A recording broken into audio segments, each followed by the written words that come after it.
नमस्कार। ज्ञान दीक्षा सत्संग में आप सभी का स्वागत है। ये ज्ञान दीक्षा कार्यक्रम का एक भाग है जहाँ हम हर सप्ताह मिलते हैं। जो लोग भी कार्यक्रम कर रहे हैं उनके प्रश्नों का मैं उत्तर देने का प्रयास करता हूँ।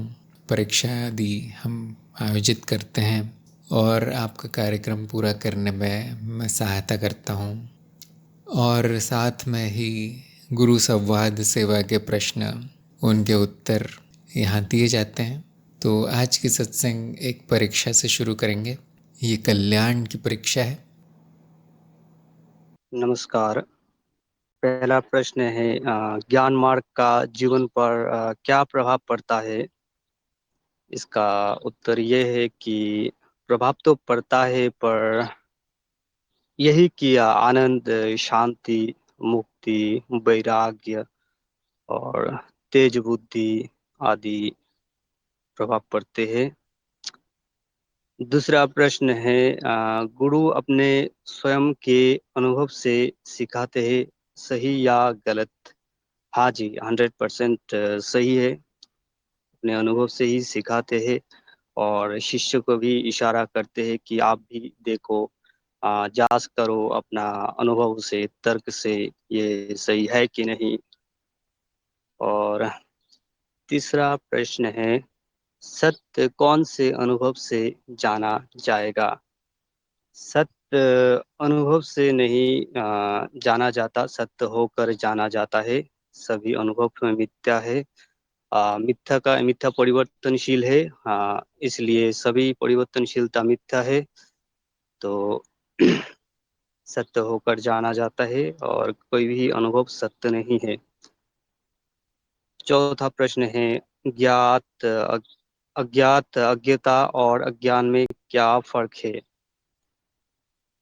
अज्ञात वो है जिसका अभी अनुभव नहीं हुआ, परंतु अ, स्थिति बदलने पर उसका अनुभव हो सकता है।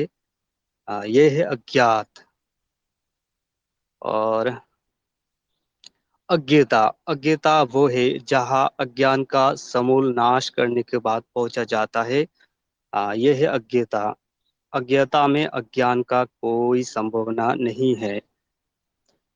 और अज्ञान, अज्ञान वो है अप्रमाणित मान्यताएं, जिसे बिना बुद्धि का प्रयोग किए बस सत्य मान लिया गया है, जिस सत्यापित नहीं हुआ, वो अज्ञान है।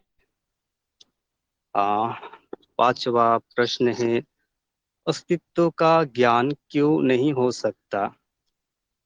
क्योंकि अस्तित्व अद्वैत है। उसको उसका खंड नहीं किया जा सकता। वो समझने के उद्देश्य से उसका ज्ञान के लिए उसे हम अनुभव और अनुभवकर्ता दो दृष्टिकोण से देखते हैं। तो इस प्रकार से अस्तित्व का ज्ञान नहीं हो सकता। अस्तित्व हुआ जा सकता है द्वैत के चरम शिखर में पहुंचकर। वह अस्तित्व है, इसी मान्यता का खंडन किया जा सकता है और इसके आगे नहीं। इसको बुद्धि को यही छोड़ देना पड़ता है और आगे अज्ञता और मौन है, वो होने का है। वह जानने का कुछ नहीं है।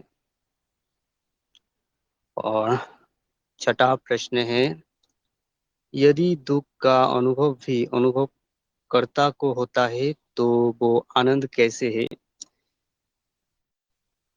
ये जो सुख दुख है, ये आना जाना अनुभव है, एक प्रकार की परिवर्तन मात्र है। और अनुभवकर्ता के स्वभाव आनंद की है, वो आना जाना नहीं है। वही अस्तित्व की स्वभाव है। तो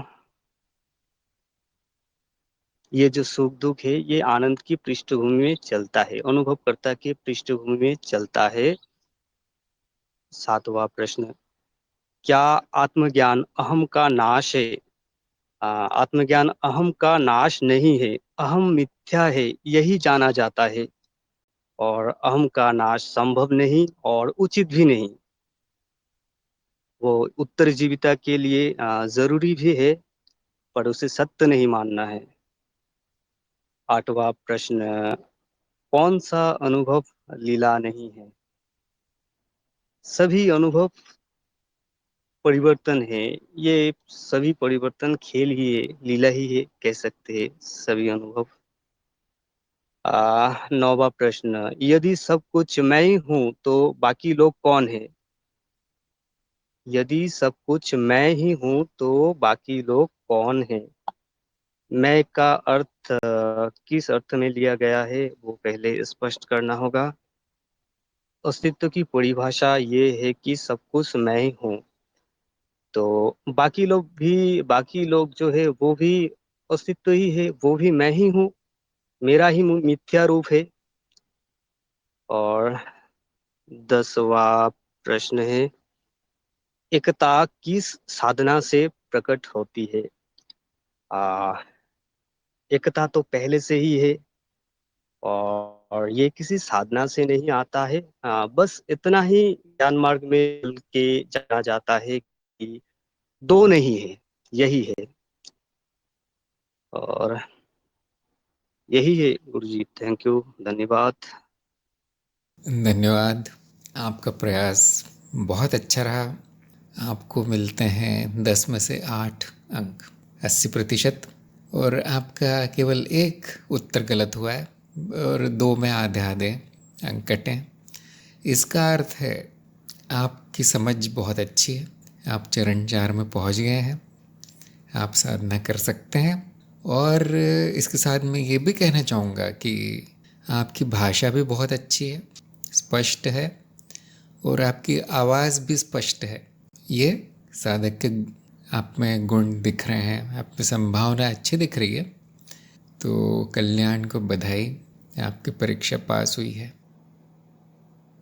तो इनके उत्तरों पर अधिक कुछ बोलने के लिए है नहीं, फिर भी हम चर्चा करेंगे जैसे कि हम करते ही हैं सत्संग में। अगर आप में से किसी के प्रश्न है तो ज़रूर पूछिए। जब तक आपके प्रश्न आते हैं, मैं एक जानकारी देना चाहता हूँ सबको कार्यक्रम के संबंधित, कि अब पिछले हफ्ते से चरण 2 में से 2 पाठ हटा दिए गए हैं जो साधना से संबंधित थे, और वो पाठ अब चरण 4 में रखे गए हैं। चरण 2 में से हटा के चरण 4 में डाल दिए गए हैं क्योंकि वो साधना से संबंधित थे। शुरू में वो चरण 2 में रखे गए थे कि ताकि जो आगे नहीं बढ़ते उनका भी लाभ हो, लेकिन ऐसा देखा गया कि उन पाठों के कारण जो आगे बढ़ना चाहते हैं या आगे बढ़ने की संभावना जिनमें है वो भी नहीं बढ़ते। कई मामले ऐसे आ गए तो उनको हटा दिया गया, चरण 4 में डाल दिया गया। वो पाठ साक्षी भाव और ज्ञान मार्ग की साधना से संबंधित है।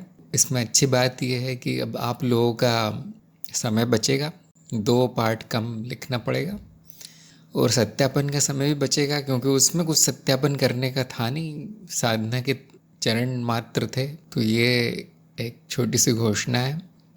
जिन लोगों ने लेख लिखे थे उन 2 पाठों के लिए, उनके लेख वैसे ही हैं, वो नहीं हटाए गए। तो आप अपने परिचय में जाके वो लेख डाउनलोड कर सकते हैं, वो सारे आ जाएंगे। तो आपके लेख गायब नहीं हुए, बस वो दिखेंगे नहीं, वेबसाइट पे नहीं दिखेंगे क्योंकि पाठ ही नहीं है। यदि आप लोगों के कोई प्रश्न है तो लिख कर भेजिए। तारा का प्रश्न आ गया है, धार्मिक शास्त्र में भगवान शिव के बारे में जो भी उल्लेख किया गया है वही विश्लेषण ज्ञान मार्ग में अनुभव करते अस्तित्व के रूप में किया है। तत्व के विश्लेषण आत्मा के विश्लेषण से मिलते हैं। क्या अनुभव करता और अस्तित्व शिव ही है? क्या तत्व ही आत्मा है? अगर नहीं तो आत्मा क्या है और शिव कौन है? कृपया मार्गदर्शन करें। हाँ, आपकी समझ बिल्कुल सही है, आपने सही पहचाना है। सब कुछ शिव है, ये शिव मार्ग की भाषा है। अब यहाँ मार्ग बदल गया है। जिसको हम अस्तित्व या अनुभव करता कहते हैं उसको शिव मार्ग में शिव कहा गया है, और जिसको हम अनुभव या माया कहते हैं उसको शिव मार्ग में शक्ति या देवी कहा गया है। शिव ही तत्व है। तो जो शिव का जो मानवीकरण हुआ है उसको आप बाजू में रख दे, जो कि उस मार्ग में आणव्य उपाय के लिए मानवीकरण किया गया। जो शांभव उपाय है वो अद्वैत आधारित है, या आप कह सकते हैं अद्वैत शांभव उपाय आधारित है। तो जिनको शांभव उपाय से ज्ञान हो जाता है उनको बाकी के दो उपाय नहीं करने पड़ते, शाक्तोपाय या आणवोपाय नहीं करने पड़ते। आप ऐसे दूसरे दर्शनों में जाएंगे तो आपको अद्वैत संबंधित समानताएं मिलेंगी। जैसे बौद्ध में शून्यता या दूसरी शिक्षाएं हैं वो पूरी तरह अद्वैत से मिलती है, वो भी ज्ञान मार्गी है। ऐसे ही आप सिख मार्ग में देखेंगे पूरी तरह अद्वैत है। इसीलिए अक्सर मैं कहता हूँ, और बहुत से लोग, सभी गुरुजन यही कहते हैं कि सत्य एक ही है, सत्य एक है, ज्ञान भी एक ही है, मार्ग भी एक ही है। वो जानने के, सत्य जानने का जो मार्ग है वही सत्य का मार्ग एक ही है। उसके नाम अलग अलग हैं, नाम अलग अलग हो गए, भाषाएं अलग अलग हो गई हैं, शब्द अलग अलग हो गए। क्यों ऐसा हुआ? क्योंकि अति प्राचीन ज्ञान है। देखिए हजारों हजारों लाखों वर्षों से यही ज्ञान है। तो जैसे युग बदलते हैं, देश बदलते हैं, भाषा बदलती है, नाम भाषा सब बदल जाता है, मार्गों में थोड़ा थोड़ा परिवर्तन आ जाता है। अंत में अध्यात्म मतलब एक ही चीज़ की खोज हो रही है, वो है सत्य। उसी का नाम है तत्व। सत्य ही तत्व है और वो सब मैं ही हूँ। ध्यान रखिए इस बात को, मेरी ही खोज हो रही है और किसी की नहीं। फिर आप कौन है? आप और मैं एक ही हैं। मेरा तारा को सुझाव है कि ये आप सब बाद में अध्ययन कर सकते हैं कि कौन से मार्ग में क्या कहा गया है। आपको पूरा वही मिलेगा कुछ नया नहीं मिलेगा दूसरे मार्गों में। वो बाद में आप कर सकते हैं क्योंकि आपकी रुचि लग रही है, वो बहुत अच्छी बात है। अभी आप केवल ज्ञान मार्ग में, यहाँ विधि बताई गई है, उस पर 100% ध्यान दीजिए। ज्ञान दीक्षा कार्यक्रम पे 100% ध्यान दीजिए। वहाँ पे जो शब्द बताए गए हैं उनका अर्थ जानने का प्रयास कीजिए, उसको अपने अनुभव में खोजने का प्रयास कीजिए। आप चरण 3 में हैं, परिभाषा याद कीजिए, सत्यापन कीजिए, परीक्षा की तैयारी कीजिए, परीक्षा पास कीजिए, उसके बाद बाकी का कार्यक्रम पूरा कीजिए। उसके बाद आपके जो शौक़ हैं दूसरे मार्गों के बारे में जानने का, वो सारा जीवन आप पूरा करते रहिए। अभी मार्गों की मिलावट आपके लिए अच्छी नहीं है। बाद में आप सभी लोग स्वतंत्र हैं सब कुछ करने के लिए, सब कुछ जानने के लिए। और एक और बात ध्यान रखिए, जो चरण 3 में वो नहीं करता जो निर्देश दिए गए हैं उनको कार्यक्रम से निकाल दिया जाता है। ऐसा इसलिए नहीं कि मुझे गुस्सा आ जाता है या मैं चाहता हूँ कि सब मेरी बात माने, ऐसा नहीं है। ऐसा इसलिए कि वो अपना समय नष्ट कर रहे हैं फिर इधर उधर की चीज़ें लाकर उसमें। इसका अर्थ है उनको कार्यक्रम में कोई रुचि नहीं मिल रही, उनको कोई कार्यक्रम में रस नहीं मिल रहा, कार्यक्रम से शायद उनका फ़ायदा नहीं हो रहा है, या जो होना था वो हो गया, अब उनकी बुद्धि इधर उधर भटक रही है। तो तारा को मेरा सुझाव है, ये आपके पास आखिरी मौका है, इसके बाद कार्यक्रम नहीं मिलेगा, मैं भी नहीं मिलूँगा, वो बाकी सारे शास्त्र आपको पढ़े मिलेंगे हमेशा के लिए। आगे आप खुद निर्णय लीजिए, ज़बरदस्ती नहीं, कार्यक्रम करना ज़बरदस्ती नहीं। अगला प्रश्न सत्यभामा का है, क्या संभावनाएं मिथ्या हैं? देखिए, संभावना जो शब्द कहा गया है वो अद्वैत के स्तर पर कहा गया है। ऐसा कहा गया है कि अस्तित्व ही संभावना है, अस्तित्व में कोई नाम रूप नहीं है और वो तत्व से भिन्न नहीं है। तो क्या है फिर जो प्रकट है, वो क्या है? ऐसा कहा गया है कि वो संभावना है, अनंत संभावना। वहाँ प्रकट होने की अनंत संभावना है, और अनंत संभावना का अर्थ ये है कि वो जाना नहीं जा सकता। फिर क्या है? जानने का कुछ नहीं है वहाँ। ये संभावना शब्द अद्वैत के स्तर पे लागू है, और मिथ्या द्वैत के स्तर पे है। अगर कुछ मिथ्या है तो कुछ सत्य होगा, अगर कुछ सत्य है तो कुछ मिथ्या होगा, द्वैत है ना। यहाँ पे मिथ्या क्या है? जो प्रकट है। सत्य क्या है? जहाँ पर, जिस पर्दे पर, जिस आधार पर वो प्रकट है, वो आप स्वयं है। अगर हम इन दोनों को मिलाने लगे, दोनों स्तरों को हम मिला दें, तो आपको फिर कोई और शब्द लाना पड़ेगा जो सत्य भी है। अगर संभावना मिथ्या है तो आपको अस्तित्व का कोई रूप लाना पड़ेगा जो सत्य है, लेकिन ऐसा अद्वैत के स्तर पर ऐसा कुछ है नहीं। वो जो दो भाग बनाए गए हैं वो मनुष्य की बुद्धि ने बनाए हैं, कोई भाग है नहीं, सत्य मिथ्या वाले भाग है नहीं अस्तित्व में। ये समझने का प्रयास कीजिए। अगर संभावना ही मिथ्या हो गई तो दूसरे शब्दों में कहा जाएगा वो है नहीं, प्रतीत होती है। अब वो शब्द का पूरा अर्थ ही बदल गया। अगर संभावना मिथ्या है तो संक्षेप में कहेंगे वो है नहीं, तो फिर अस्तित्व भी नहीं है। फिर वहाँ कुछ प्रकट होने का कोई कारण ही नहीं है। फिर कुछ भी नहीं बोला जाएगा फिर उसके बारे में। अस्तित्व अनस्तित्व हो जाएगा फिर। ये बहुत बड़ी दुर्दशा है फिर। ये शब्दों की हेरा फेरी बहुत खतरनाक है। इसीलिए ये जानने का प्रयास कीजिए कि अस्तित्व के लिए क्या शब्द प्रयोग किए गए हैं और अनुभवकर्ता के लिए क्या शब्द प्रयोग किए गए हैं। अनुभव को मिथ्या क्यों कहा गया है, अस्तित्व क्यों नहीं कहा गया मिथ्या, संभावना या शून्यता को मिथ्या क्यों नहीं कहा गया, या सत्य क्यों नहीं कहा गया। इस पे सोच विचार कीजिए। दो स्तरों को मिलाना हमेशा अज्ञान बढ़ाता है। पहले तो संभावना क्या है ये जानने का प्रयास कीजिए। वो आपके कार्यक्रम में बड़ा स्पष्ट बताया गया है, फिर से सुनिए। वहाँ पे परिभाषा बताई गई है संभावना की, और ये भी देखिए कि वहाँ पे उसको सत्य बताया गया, मिथ्या बताया गया। आप देखेंगे ऐसा कुछ नहीं बताया गया।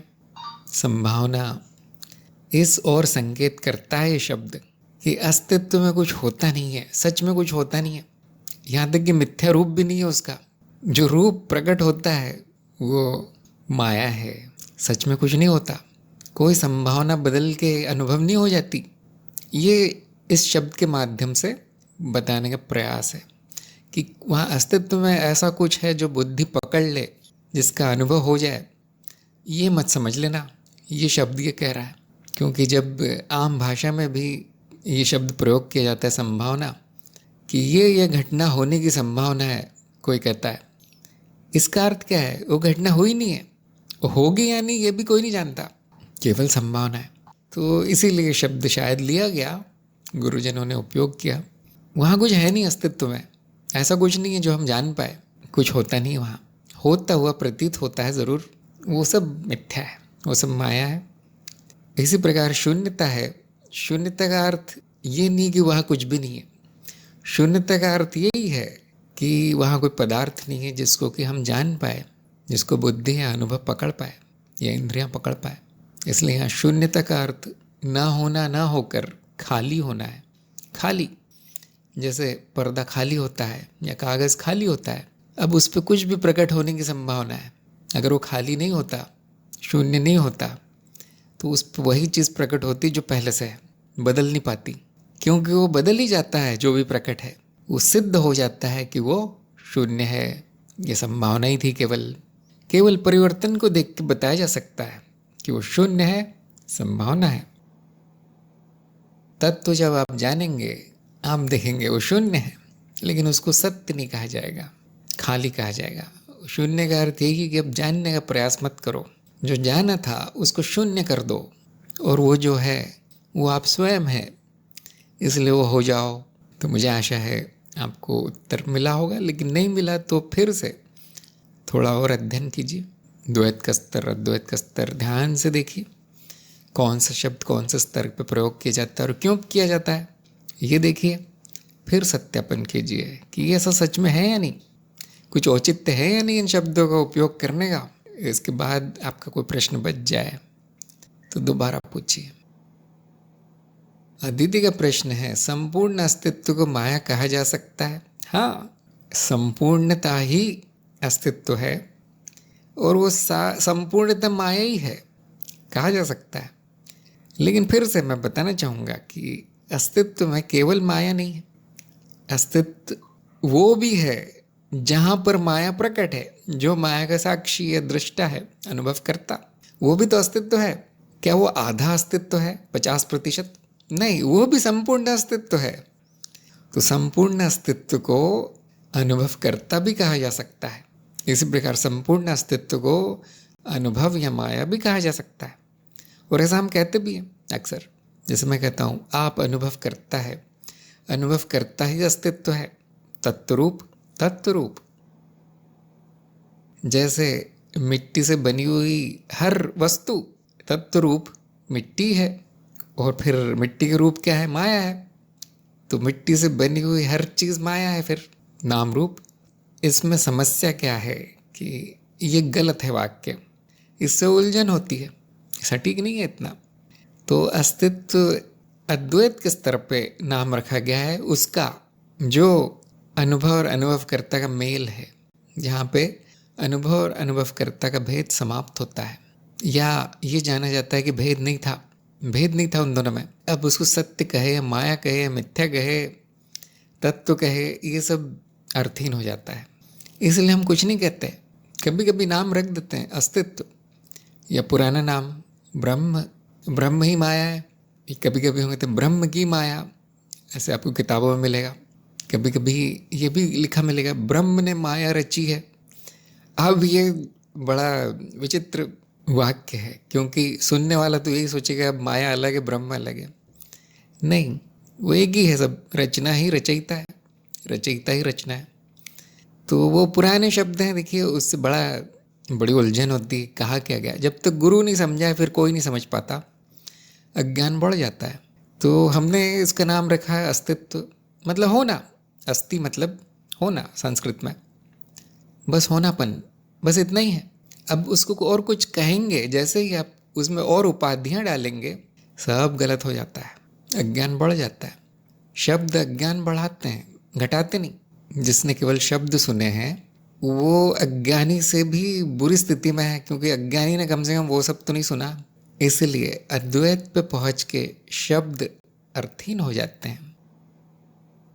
अब कुछ मत कहो, इतना ही गुरु कहेंगे। मौन, शांति, आनंद, क्या इसको ये कहा जा सकता है क्या? सब बुद्धि का कचरा है वो सब।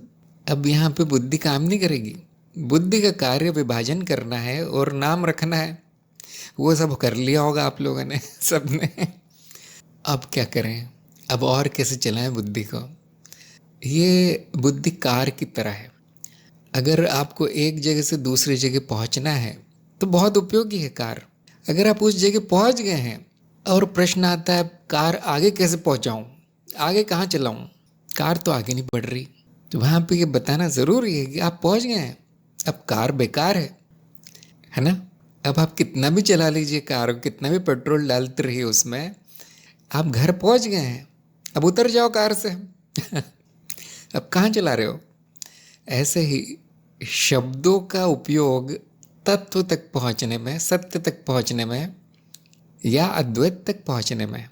बुद्धि का उपयोग मान्यताओं, अंधविश्वासों को हटाने में है, शुद्धि में है। बुद्धि वो चाकू है जो बंधन काटता है, अज्ञान के बंधन। अब सब हो गया है, अब अपने घर पहुंच गए, अब अद्वैत पे पहुंच गए, ब्रह्म हो गए। अब ये इन उपकरणों को लेके क्यों बैठे हो, चाकू लेके और ये लेके, कार लेके, रस्सी लेके, ये सब क्या कर रहे हो अब इसका? अदिति से मैं पूछ रहा हूँ। अब उस दिशा में नहीं चलेगी बुद्धि, ऐसा नहीं कि वो बेकार है, उस दिशा में नहीं जाएगी, वह अंतिम है। ये अंतिम के बाद आप कहाँ जाएंगे बताइए? वापस कार को कहीं और ले जा सकते हैं, उसका और उपयोग है। ऐसा नहीं कि बुद्धि अब त्याग देना है, नहीं, जहाँ उसका उपयोग करना है बिल्कुल सही चलेगी। अब वो अब अच्छी चलेगी, क्योंकि अब अज्ञान समाप्त हुआ है। अज्ञान क्या है? अशुद्ध बुद्धि, वो समाप्त हो गया, बुद्धि शुद्ध है, अब वो और अच्छी चलेगी। वो ऐसे ही कि पुरानी कार नई जैसे चले, उसमें एक छोटी सी आवाज़ भी ना आए, पुरानी कार नई हो जाए, नई जैसी हो जाए, आज ही खरीद के लाइए, ऐसी हो जाती है वो बुद्धि। लेकिन वो वहाँ से आगे नहीं जा सकती जहाँ उसको पहुँचाना था, पीछे जा सकती है। तो देखिए किस दिशा में आपको चलानी है बुद्धि, किस दिशा में शब्दों का महत्व है।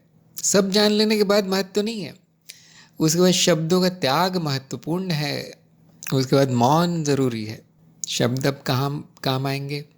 दूसरों को समझाने में, दूसरों को सिखाने में, या सांसारिक विषयों में, या माया के ज्ञान में।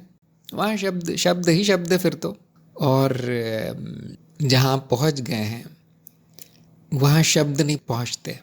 जहाँ मैं हूँ वहाँ कोई शब्द नहीं पहुँचता, केवल मौन। अब आप उन नामों को कुछ और बना दे, कुछ और उसका अर्थ निकाल दे, अब अज्ञान बढ़ेगा, घटेगा नहीं। फिर भी आप विचार कीजिए, जो मैंने उत्तर दिया है माया के बारे में और सब कुछ तो अस्तित्व ही है। आप उसका नामकरण कर सकते हैं अब जो चाहे, है ना। कितने लोगों ने कर दिया है, आप कर सकते हैं, लेकिन कोई उसका उपयोग नहीं बचा। सभी नाम एक ही के हैं, कोई भी रख सकते हैं, उनका अर्थ पूरी तरह से भ्रष्ट हो जाएगा, ये बात सच है। इसीलिए जो अंतिम तक पहुंच गया है उसका नाम मौनी रख दिया है, मौनी बाबा। अब तो सुना होगा। वो कुछ बोलते ही नहीं, कोई प्रश्न पूछो तो हंसते हैं, वो उत्तर तो है नहीं तो हंसी आएगी और क्या। जो अंतिम में पहुंच गया है वो मौन हो जाता है, अज्ञेयता की स्थिति में आ जाता है। इसलिए नहीं कि हम जान नहीं सकते, नामकरण नहीं कर सकते, वो पूरी तरह बेकार है वो सब, इसलिए मौन। अजय ने पूछा है, कुछ ज्ञानी जनों के मुख से अद्वैत के पार ऐसे शब्द सुने हैं, क्या अद्वैत के पार भी कुछ हो सकता है? यदि होगा भी तो उसका ज्ञान होना संभव नहीं प्रतीत होता, कृपया प्रकाश डालें। एक काव्यात्मक अभिव्यक्ति तो नहीं है, क्या निर्वाण शब्द इसी से संबंधित है? तो देखिए, ज्ञान मार्ग का पहला नियम है कि जहां आपने शब्द सुने हैं वही उनका अर्थ बताता है। ये नियम सब लोग याद रखिए, सबको लिख के रखना चाहिए। जहां आपने वो शब्द सुना है, जहां आपने वो वाक्य सुना है, वो किसी ने बड़े सोच समझ के बोला होगा, कुछ उसके पीछे रहस्य होगा, तो हर कोई नहीं बता पाएगा। फिर ऐसे ही किसी किताब में कुछ लिखा है, अब वो लिखने वाले ने अपने हिसाब से लिखा है, वो कुछ बताना चाहता है, तो वो दूसरा नहीं बता पाएगा। वो किताब लिखने वाला या उसके जो शिष्य हैं, उसकी जो परंपरा है, वही बता पाएगी।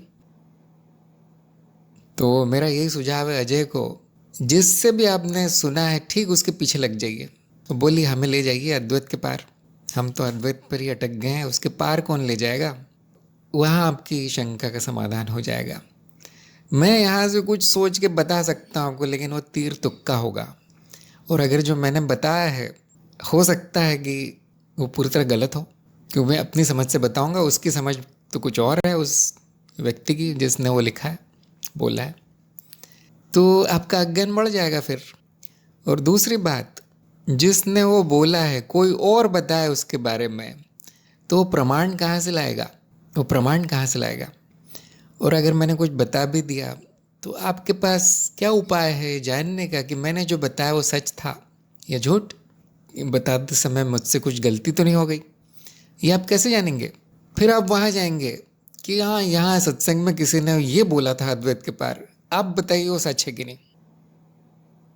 ऐसे आप झूले की तरह झूलते रहेंगे, और हो सकता है कि आप किसी और के पास चले जाएं, तीसरे व्यक्ति के पास, कि ये दो लोग ऐसा कह रहे हैं, आप बताइए क्या ऐसा हो रहा है आपके साथ, अजय के साथ? आपने ये भी लिखा है, उसका ज्ञान होना संभव नहीं प्रतीत होता। ये काल्पनिक बातें हो गई। आपको अद्वैत के पार का अर्थ नहीं पता, वैसे किसी को नहीं पता होगा शायद, सुनी सुनाई बात है। अब आपकी बुद्धि उस कल्पना पे प्रश्न कर रही है, किसी ने बोला ऐसा, मेरी बुद्धि कहती शायद संभव नहीं होगा। पहले जान तो लो अद्वैत के पार का मतलब क्या है, कविता तो नहीं है, उसके बाद प्रश्न आता है। तो आप देखिए क्या हो रहा है, ऐसे ज्ञान नहीं होता। यहाँ से एक शब्द सुन लो, किसी और से उसका अर्थ जानने की कोशिश करो, जिसने कभी सुना नहीं है। मैंने तो कभी नहीं सुना है ना, मैंने कई ज्ञानी जनों को सुना है, लेकिन ये सब नहीं सुना। और फिर क्योंकि बुद्धि जानती नहीं हो क्या है, तो कल्पना कर रही है कि ये तो संभव नहीं होगा। हमें क्या पता है संभव होगा या नहीं? पहले जानने का प्रयास कीजिए, अगर आपके लिए वो ज़रूरी है तो। आपने लिखा है ज्ञानी जनों के मुख से सुना है, तो बड़ी ज्ञान की बात होगी फिर। अब आप उसको अनदेखा नहीं कर सकते।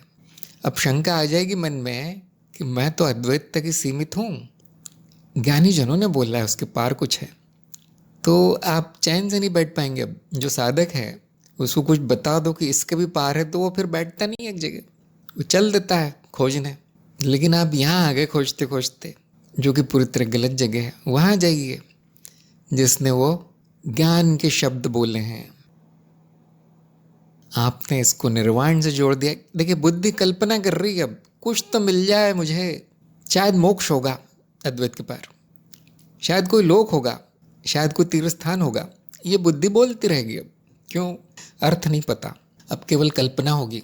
निर्वाण शब्द भी किसी ज्ञानी जन ने बोला होगा, अब आपका कर्तव्य है कि अगर आप जानना चाहते हैं कि निर्वाण किससे संबंधित है, तो निर्वाण का अर्थ जानने का प्रयास कीजिए।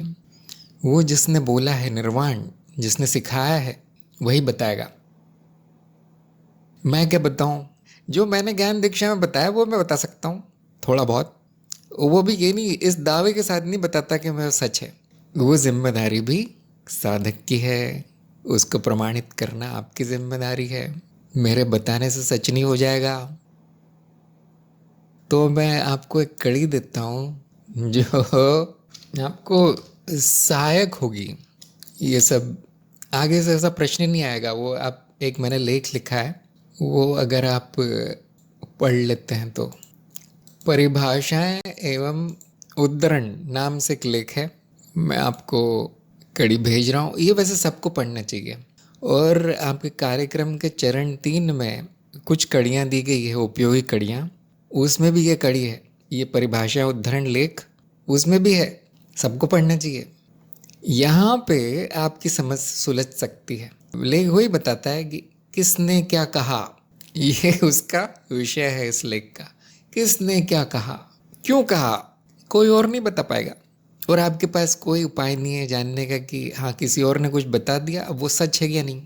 कुछ नहीं है। आपने अज्ञान कैसे जमा किया है? अभी तो आपको ज्ञान हुआ होगा, लेकिन थोड़ी शंका बच गई है ना, क्योंकि आप इधर उधर सुन रहे हैं कुछ, तो शंका आ गई होगी। तो सुनना ज़रूरी है, लेकिन खोजना और ज़रूरी है। फिर कल्पना नहीं करना है। आपने अज्ञान कैसे जमा किया? यहाँ से कुछ सुन लिया, वहाँ से कुछ सुन लिया, कुछ काल्पनिक अर्थ बना लिया, उसको सच मान लिया। अपने पड़ोसी से अर्थ पूछ लिया, अपने दोस्तों से पूछ लिया, कहीं इंटरनेट पे खोज लिया। अब ये जो खिचड़ी जमा हुई है, इसको कोई बुद्धिमान व्यक्ति ज्ञान नहीं कहेगा, कचरा जमा हुआ है। अभी भी आप वही कर रहे हैं। देखिए, जहाँ आपने सुना है, ठीक उसके पहले या उसके बाद वाला वाक्य उसकी परिभाषा कर रहा होगा। जिस ज्ञानी जन से आपने सुना है, वो अद्वैत के पार बोल के चुप तो नहीं हो गया होगा। ऐसा तो नहीं कि वो बताना नहीं चाहता, केवल बोल देगा। सब बताया होगा कि आपने वो जानने का कष्ट किया, पूरा पढ़ने का या पूरा सुनने का। क्या आपने उसको फ़ोन लगाया? क्या आप उस आश्रम में गए? ऐसे ही अज्ञान जमा होता है। इसको हम कहते हैं आलसी बुद्धि। बिना प्रयास किए मैं सब जान जाऊँ या हर शब्दों के, देखिए वो तो कभी नहीं होगा। प्रयास करना पड़ता है अगर आप कुछ जानना चाहते हैं तो। और आप कितने भी वाक्य सुन लें, कितने भी शब्द सुन लें, कोई ज्ञान नहीं होगा जब तक आप विधिवत साधना नहीं करेंगे। जिसने वो बोला है उसको गुरु बना के उसके चरणों में उपासना नहीं करेंगे कि मुझे बताइए माया के पार, सत्य के पार, अद्वैत के पार, ब्रह्म के पार, मुझे बताइए ये सब, तब तक वो कुछ नहीं बताएगा आपको। जानिए निर्वाण कहाँ है, कौन से मार्ग में निर्वाण प्रयोग हुआ है, पहुंच जाइए वहाँ पे। ये होता है साधक, ये होता है खोजी। नहीं तो आप अज्ञान जमा कर लेते हैं बस। जिन्हें क्या कुछ और प्रमाणित करने की इच्छा नहीं है, तो फिर आप प्रश्न क्यों पूछ रहे हैं? क्या इच्छा क्या है ये बता दीजिए। अगर आपको कुछ जानना, प्रमाणित नहीं करना है, मतलब जानना भी नहीं होगा। प्रमाण का अर्थ क्या है? मैं जान गया। जानना नहीं तो प्रश्न का क्या अर्थ है? कोई बात नहीं, प्रश्न करना ज़रूरी है, क्योंकि जब तक प्रश्न नहीं करेंगे मुझे पता नहीं चलेगा कि आपका अज्ञान कहाँ बचा है। ये जो आप कर रहे हैं उसको मैंने एक नाम दिया है। चरण 5 में, आत्ममूल्यांकन के चरण में, उसको एक विशेष नाम दिया गया है, साधक वृत्ति। पहले ये चीज़ नहीं थी कार्यक्रम में, ये नई डाली गई है, साधक वृत्ति। ये साधक वृत्ति है। यहाँ से सुन लेना, वहाँ पूछना, यहाँ पढ़ लेना, उसे कुछ और अर्थ निकाल लेना। क्योंकि साधक जानना चाहता है, लेकिन वो ये नहीं जानता कि कैसे जानना है। शायद वो जिसने भी ये शब्द बोले हैं वो बोल के चले गए, अब नहीं मिलेंगे, वो शायद इस दुनिया में ही नहीं है। तो वो बेचारा साधक जानता नहीं है कि ज्ञान मिलेगा कहाँ जो इन्होंने बोला है, तो वो भटकता रहता है। फिर वो कहीं और से शब्द सुन लेता है, निर्वाण। अब ये कहाँ है? ये क्या नई चीज़ आ गई? मुक्ति। इन्होंने तो बोल दिया है आपका लक्ष्य, जीवन का लक्ष्य मुक्ति है। अभी कहाँ से लाऊं? ये कौन है पगलाया हुआ जो घूम रहा है? ये कौन है? ये है साधक वृत्ति वाला साधक। उसमें इच्छा तो है बहुत कुछ, लेकिन न गुरु है, न मार्ग है, न विधि है, न साधना है। तो सबके जीवन में ये एक दौर आता है, ऐसा समय आता है जब वो साधक वृत्ति में लीन रहता है, सीखने की कोशिश करता रहता है। तब तक होता रहेगा जब तक गुरु नहीं मिलता। गुरु मिलने के बाद हर चीज़ समाप्त होनी चाहिए, है ना? नहीं तो वो गुरु नहीं है। दूसरा गुरु, इसका नाम है बौद्धिक वृत्ति, जो साधक के वृत्ति के बाद वाली अवस्था है।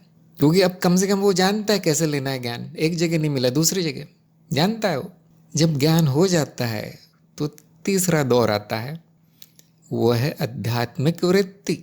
यहाँ वो कुछ नहीं जानना चाहता, यहाँ उसको शंका नहीं है, यहाँ वो सुनता भी नहीं किसी को। क्योंकि क्या सुनेंगे आप?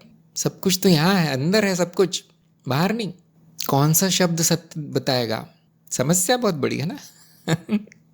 शब्दों से सत्य जाना जा सकता तो कितनी अच्छी बात थी। मैं आपको रोज 100 शब्द सुना देता यहाँ बैठ बैठे।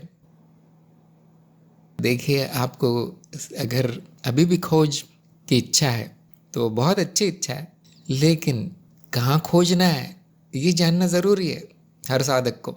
इन शब्दों का अर्थ कहाँ मिलेगा, इसके पीछे का क्या दर्शन है, ये कहने के पीछे क्या अनुभव है उसके। जिसने कहा अपने अनुभव से कहा होगा, उसको अद्वैत के पार का अनुभव हुआ होगा।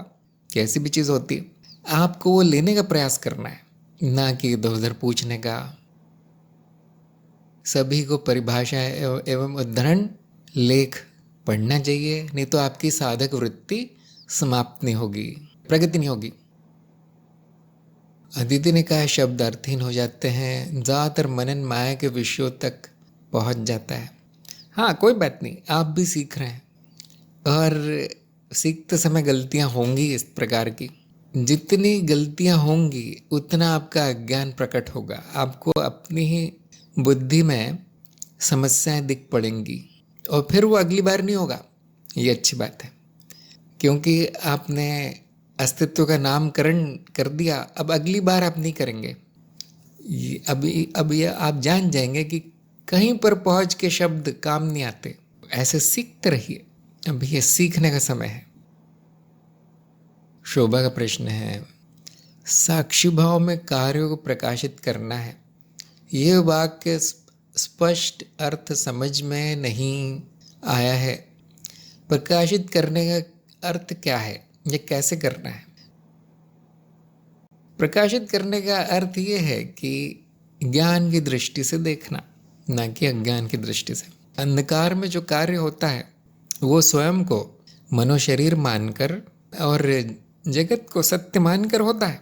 अनुभव को प्रकाशित करने का अर्थ यही है कि उस अंधकार को समाप्त करना, और ये जानकर, ध्यान दीजिए, मानकर नहीं, जानकर कि मैं मनोशरीर नहीं हूँ, जगत सत्य नहीं, वही ठीक, वही कार्य करना है। कार्य नहीं बदलेगा, आप बदलते हैं।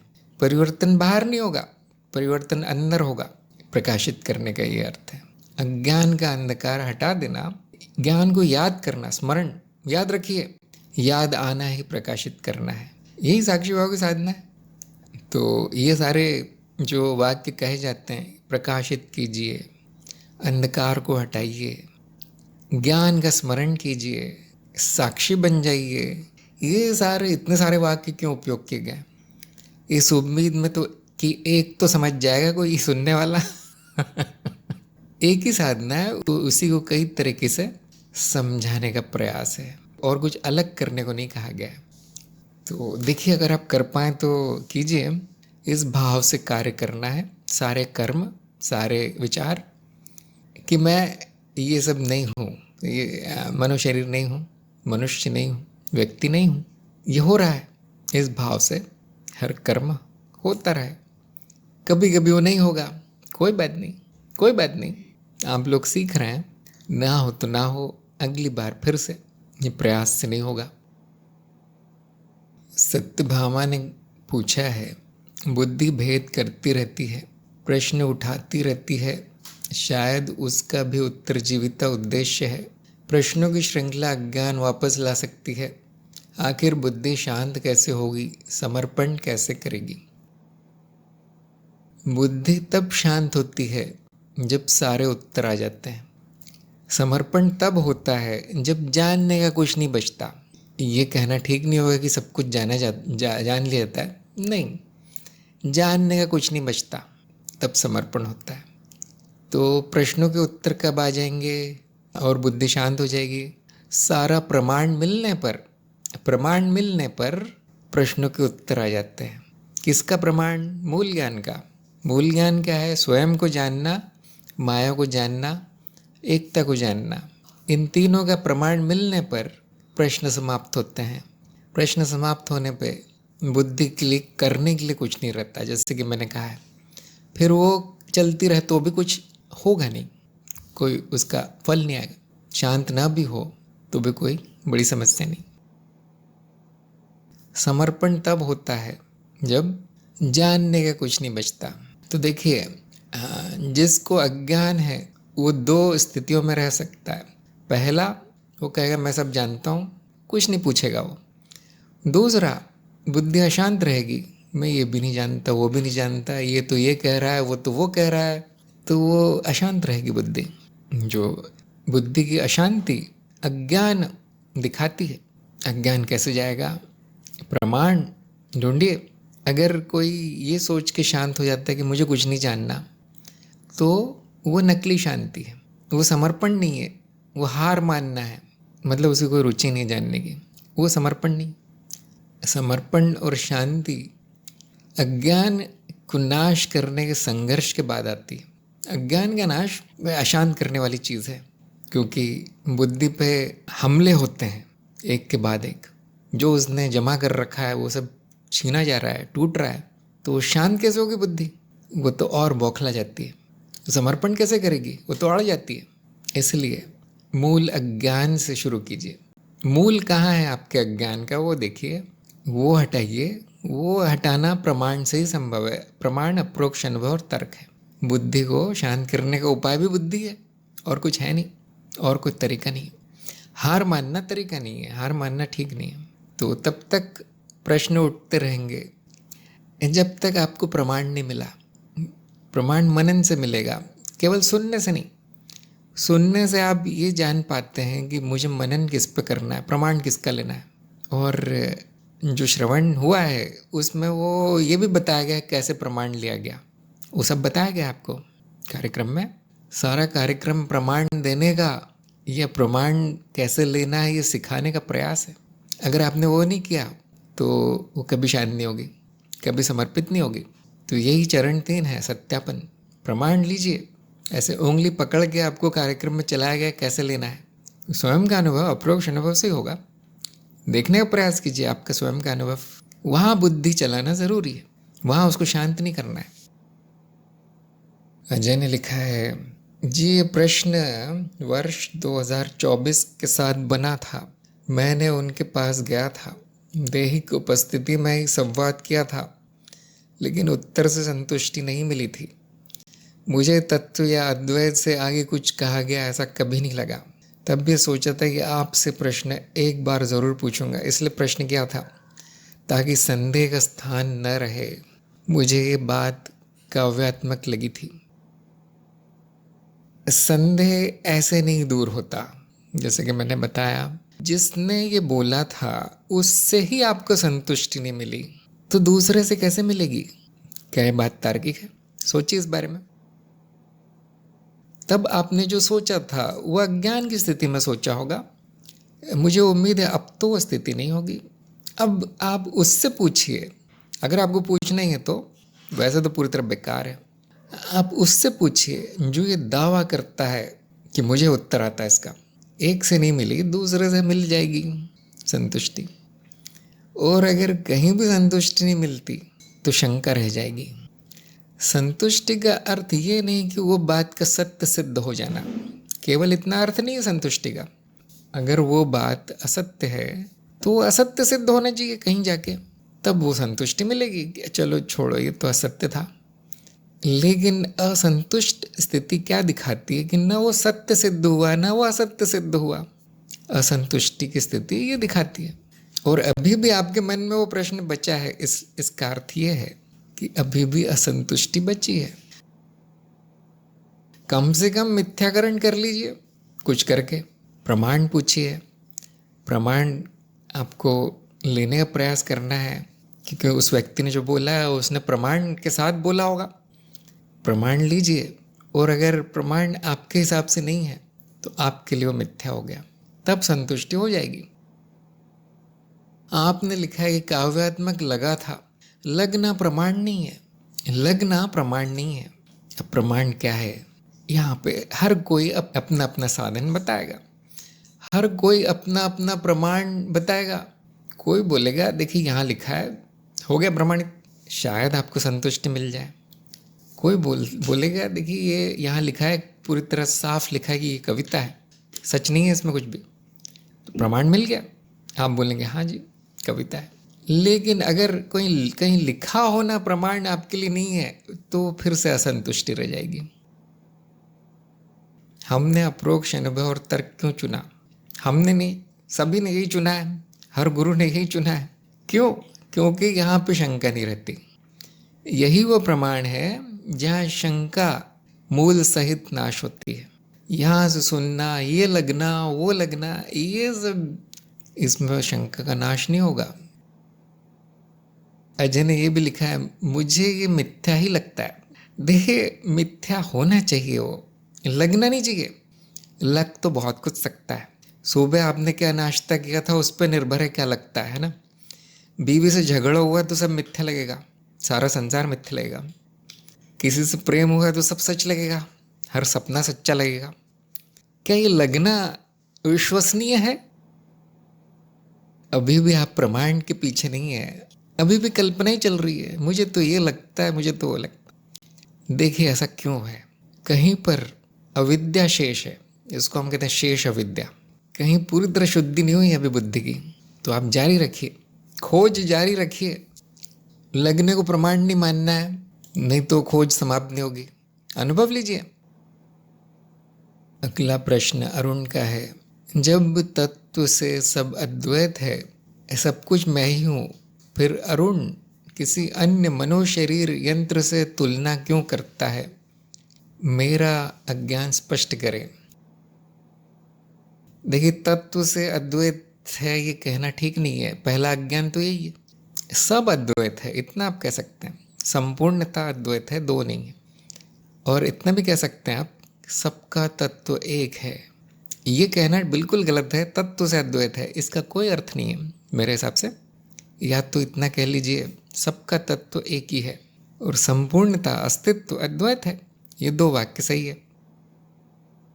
अब आपने जो बाद में लिखा है कि ये अरुण अन्य मनोशरीर यंत्र से तुलना क्यों करता है, इसमें तत्व अद्वैत द्वैत इसका कुछ हाथ नहीं है, इससे कोई संबंध नहीं है।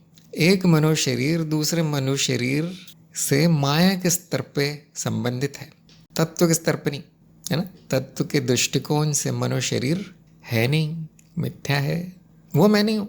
ये दो मनोशरीरों में क्या संबंध है? वह अपना अपना जीवन चला रहे हैं। मनोशरीर यंत्र का क्या उद्देश्य है? जीवन बनाए रखना, उत्तरजीविता, और उसके लिए जो ज़रूरी वो होता रहता है उसमें, चाहे वो तुलना हो, चाहे प्रतियोगिता हो, चाहे वो ईर्ष्या हो, चाहे वो हिंसा हो, चाहे वो प्रेम हो। ये मनोशरीर दूसरे से प्रेम में पड़ता है, उसके पीछे भी उसका स्वार्थ होता है, उत्तरजीविता ही होता है और कुछ नहीं। तो अब सत्य को, तत्व को माया में नहीं मिलाना है, क्योंकि उसका कोई अर्थ नहीं निकलेगा, वो तार्किक नहीं है।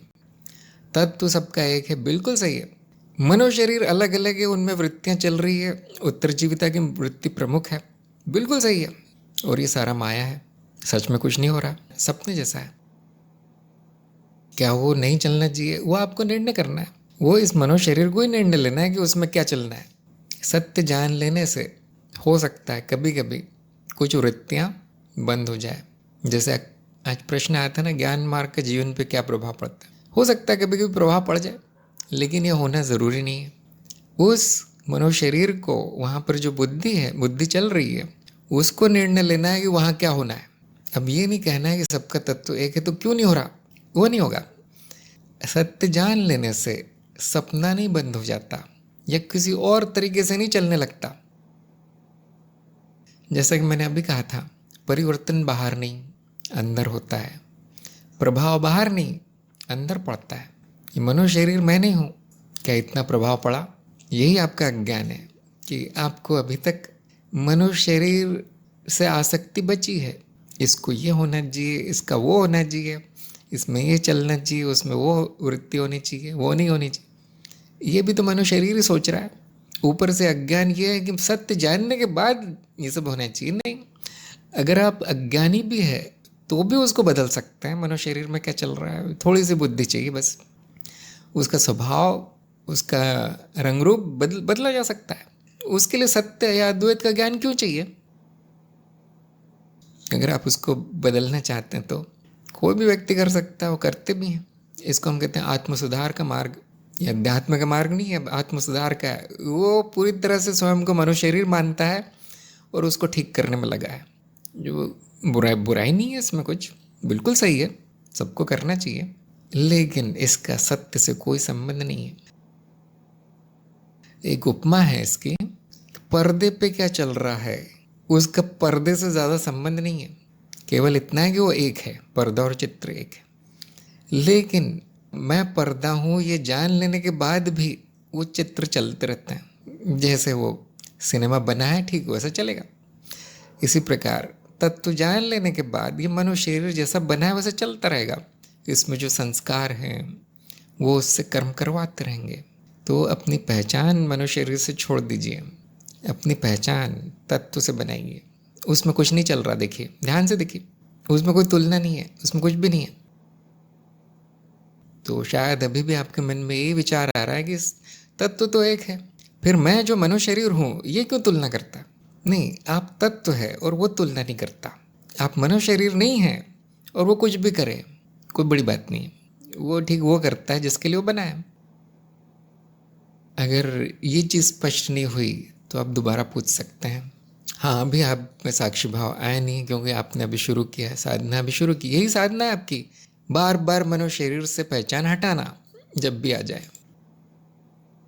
अच्छा, कृष्ण प्रिया का प्रश्न आया। कोई प्रश्न नहीं आने का मतलब आलस तो नहीं, पर जो है सो है, जान लिया है, स्वप्न ही है। तो जो हो रहा है बस हो रहा है, उसमें अशुद्धि शुद्धि जो भी आप आ रहे हैं उसे बस देखा जा रहा है। नहीं, आलस नहीं है, आलस नहीं। आलस में ये भाव होता है कि मैं तो नहीं जानता, लेकिन जानने का मेरा मन नहीं है, मेरे में इतनी शक्ति नहीं है कि मैं जानूं, जानने का प्रयास नहीं करना चाहता। ये आलस है, बौद्धिक आलस। या कुछ कल्पना कर लेता है, कौन जाने, ये मान लेते हैं किसका क्या जा रहा है, जीवन तो ऐसे ही चलना है। ये है आलस। मतलब उस साधक में जान नहीं है उस साधक में जान नहीं आई अभी तक खोजने की।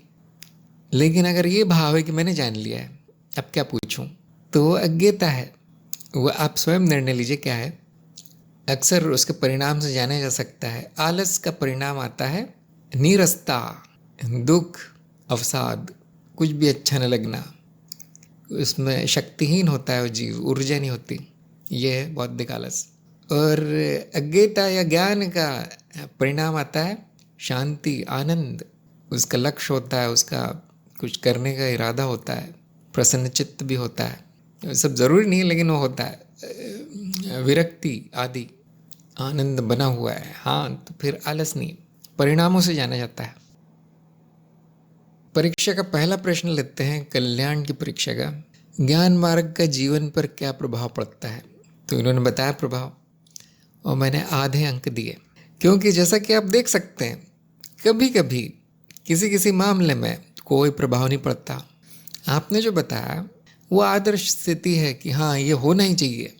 आनंद, विरक्ति, प्रेम, करुणा, पता नहीं क्या क्या, जन्म मृत्यु का अंत विकास क्रम, ये सब जीवन बदल जाना चाहिए, स्वर्ग हो जाना चाहिए। लेकिन ये सपने हैं, साधक सपना देख सकता है, कोई बुराई नहीं है। वो होगा या नहीं वो तय नहीं है। देखिए, हो भी सकता है, ना भी हो सकता है, या कुछ और हो सकता है। कभी कभी मेरे सामने ऐसे भी मामले आए हैं जहाँ सत्य जान लेने के बाद जीवन पूरी तरह बर्बाद हो गया है। हम लोग ये सब बातें नहीं करते क्योंकि आप लोग नए हैं ना, सब लोग डर जाएंगे कि मैं किस मार्ग में आ गया, मेरा क्या होगा। लेकिन ज्ञान मार्ग बड़ा कड़वा है, वो बता देता है अक्सर हम नहीं बोलते हैं, लेकिन अब विषय आ गया है, ऊपर से प्रश्न भी आ गया है, तो कर्तव्य है बताना कि ऐसा भी हो प्रभाव पड़ता है कि जीवन का कोई अर्थ नहीं रह जाता फिर, क्योंकि माया देख लिया गया।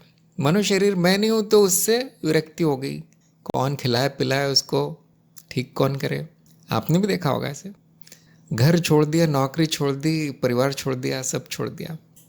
अब वो बाल बढ़ा के, दाढ़ी बढ़ा के गुफा में बैठ गया।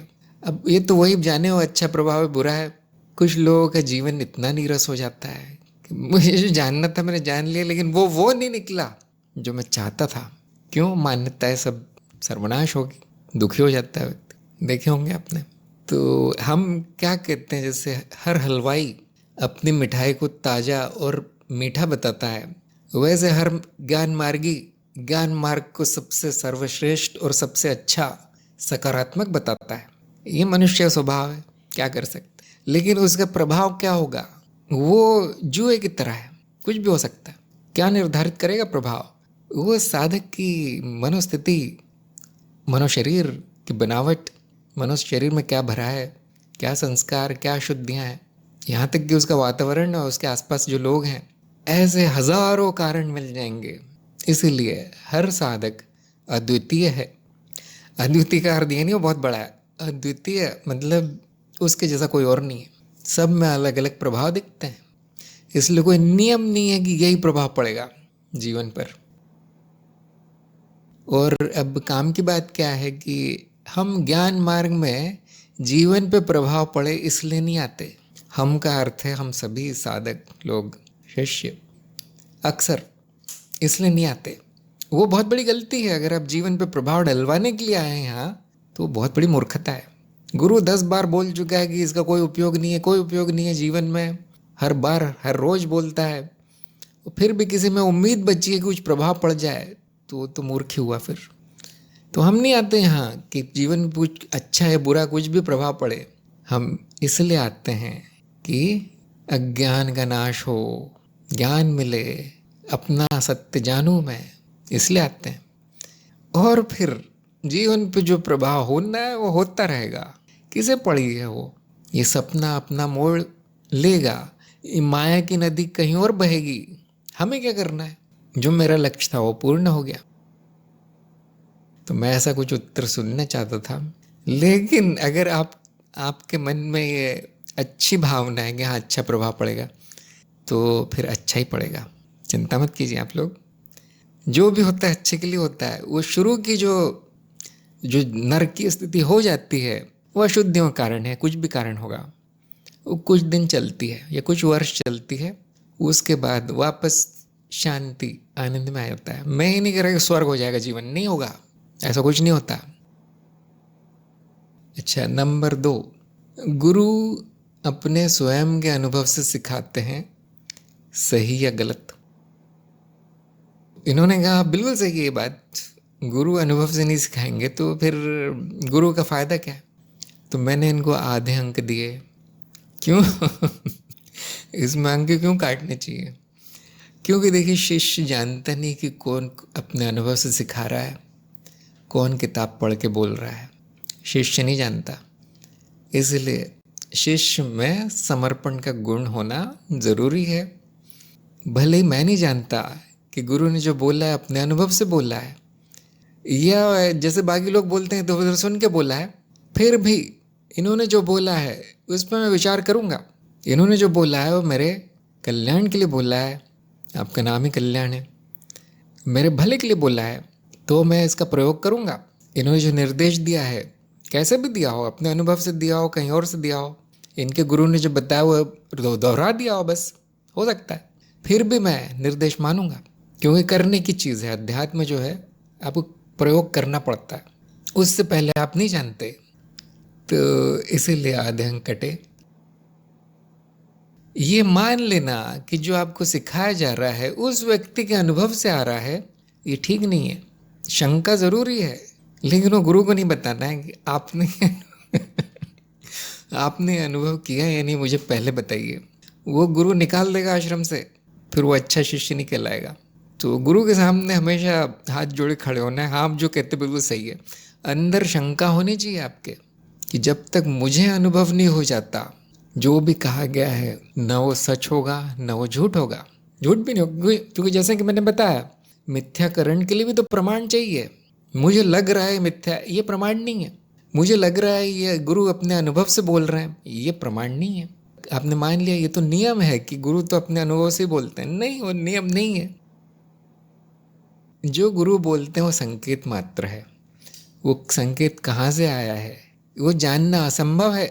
इस बात पे सभी लोग मनन कीजिए, सब लोग सोचिए। आपके लिए वो जानना असंभव है। क्यों? क्योंकि अनुभव हमेशा व्यक्तिनिष्ठ होता है, अपरोक्ष होता है।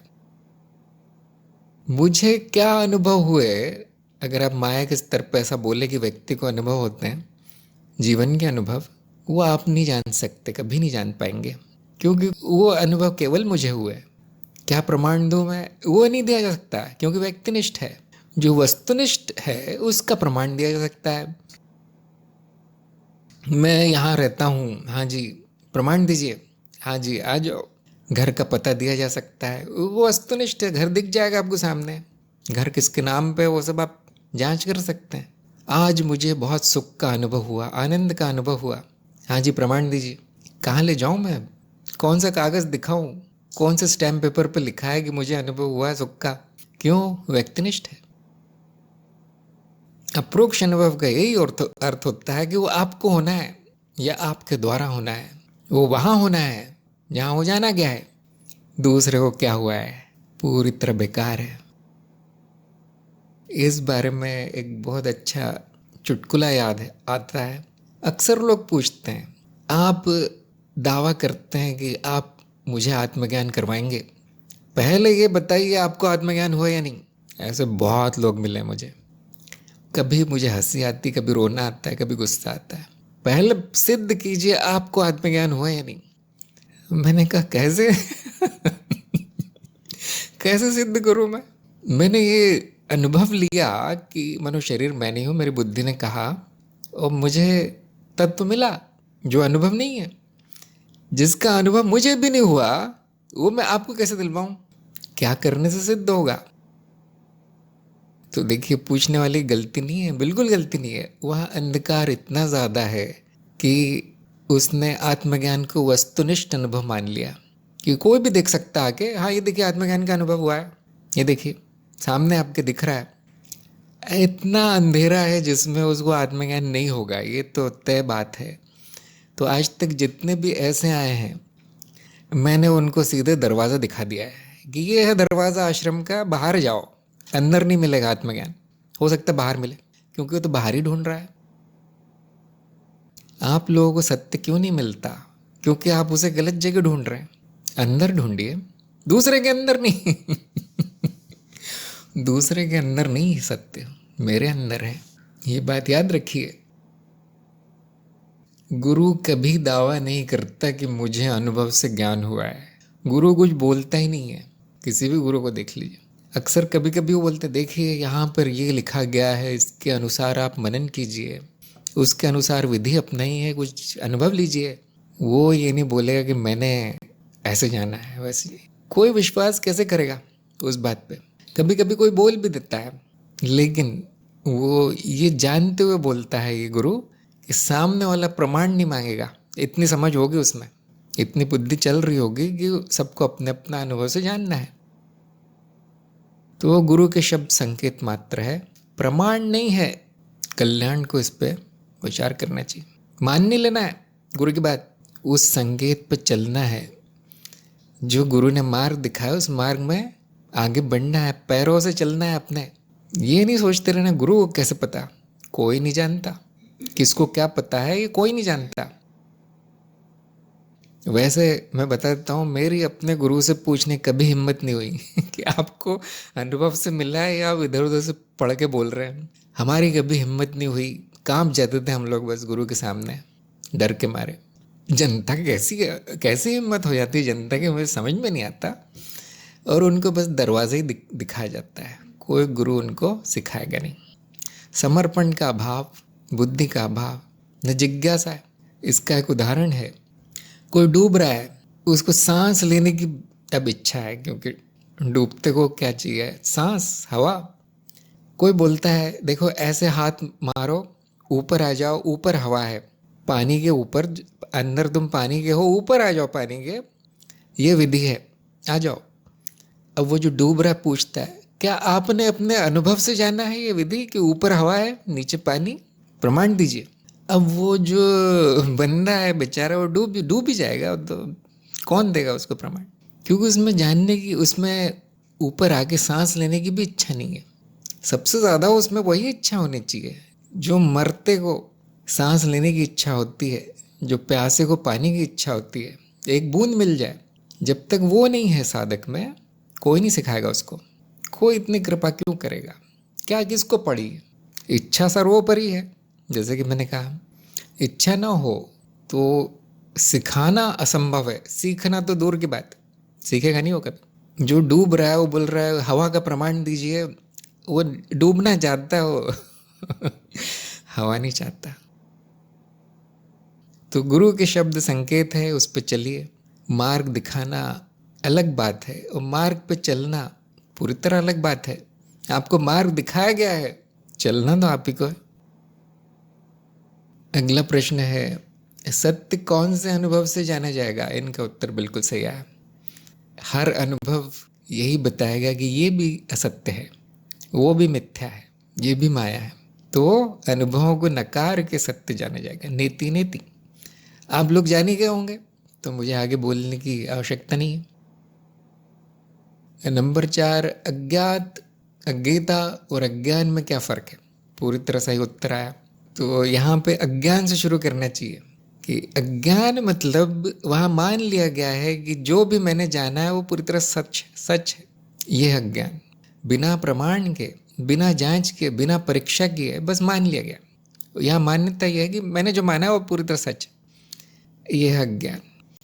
अज्ञात में उम्मीद है अभी, है ना, मैं नहीं जानता, ये चीज़ें अज्ञात है मेरे लिए। वहाँ पे एक उम्मीद है, वहाँ एक संभावना है कि कुछ जाना जाएगा। अज्ञानी में नहीं है संभावना। जैसे कि मैंने कहा वो डूबने में खुश है। तो अज्ञात वो है जिसे जानने के लिए बुद्धि संघर्ष करती है, वो अनुभव लेना चाहती है। जब अनुभव मिल जाता है तो अज्ञात ज्ञात में बदल जाता है। अनुभव ज़रूरी, नहीं तो अज्ञात रह जाएगा। जो अनुभव भी नहीं हो सकता, ये प्रमाण मिल जाता है कि ये अनुभव है ही नहीं, ये कोई आनी जानी घटना या अनुभव नहीं है जो इंद्रियों से हो जाए, जो मुझे मिल जाए, वो होती है अज्ञेय स्थिति। ये चीज़ अज्ञेय है। ऐसा नहीं कि यहाँ कुछ अज्ञात है जो मिल जाएगा बाद में, नहीं मिलेगा। प्रमाण ये मिलता है कि ये अनुभव नहीं है, ये नहीं मिलेगा, वो है अज्ञेयता। अगला प्रश्न, अस्तित्व का ज्ञान क्यों नहीं हो सकता। पूरी तरह सही उत्तर आया। इन्होंने शुरू में कुछ बताया था लेकिन अंत में सही उत्तर दिया, क्योंकि अस्तित्व में जानने का कुछ नहीं है।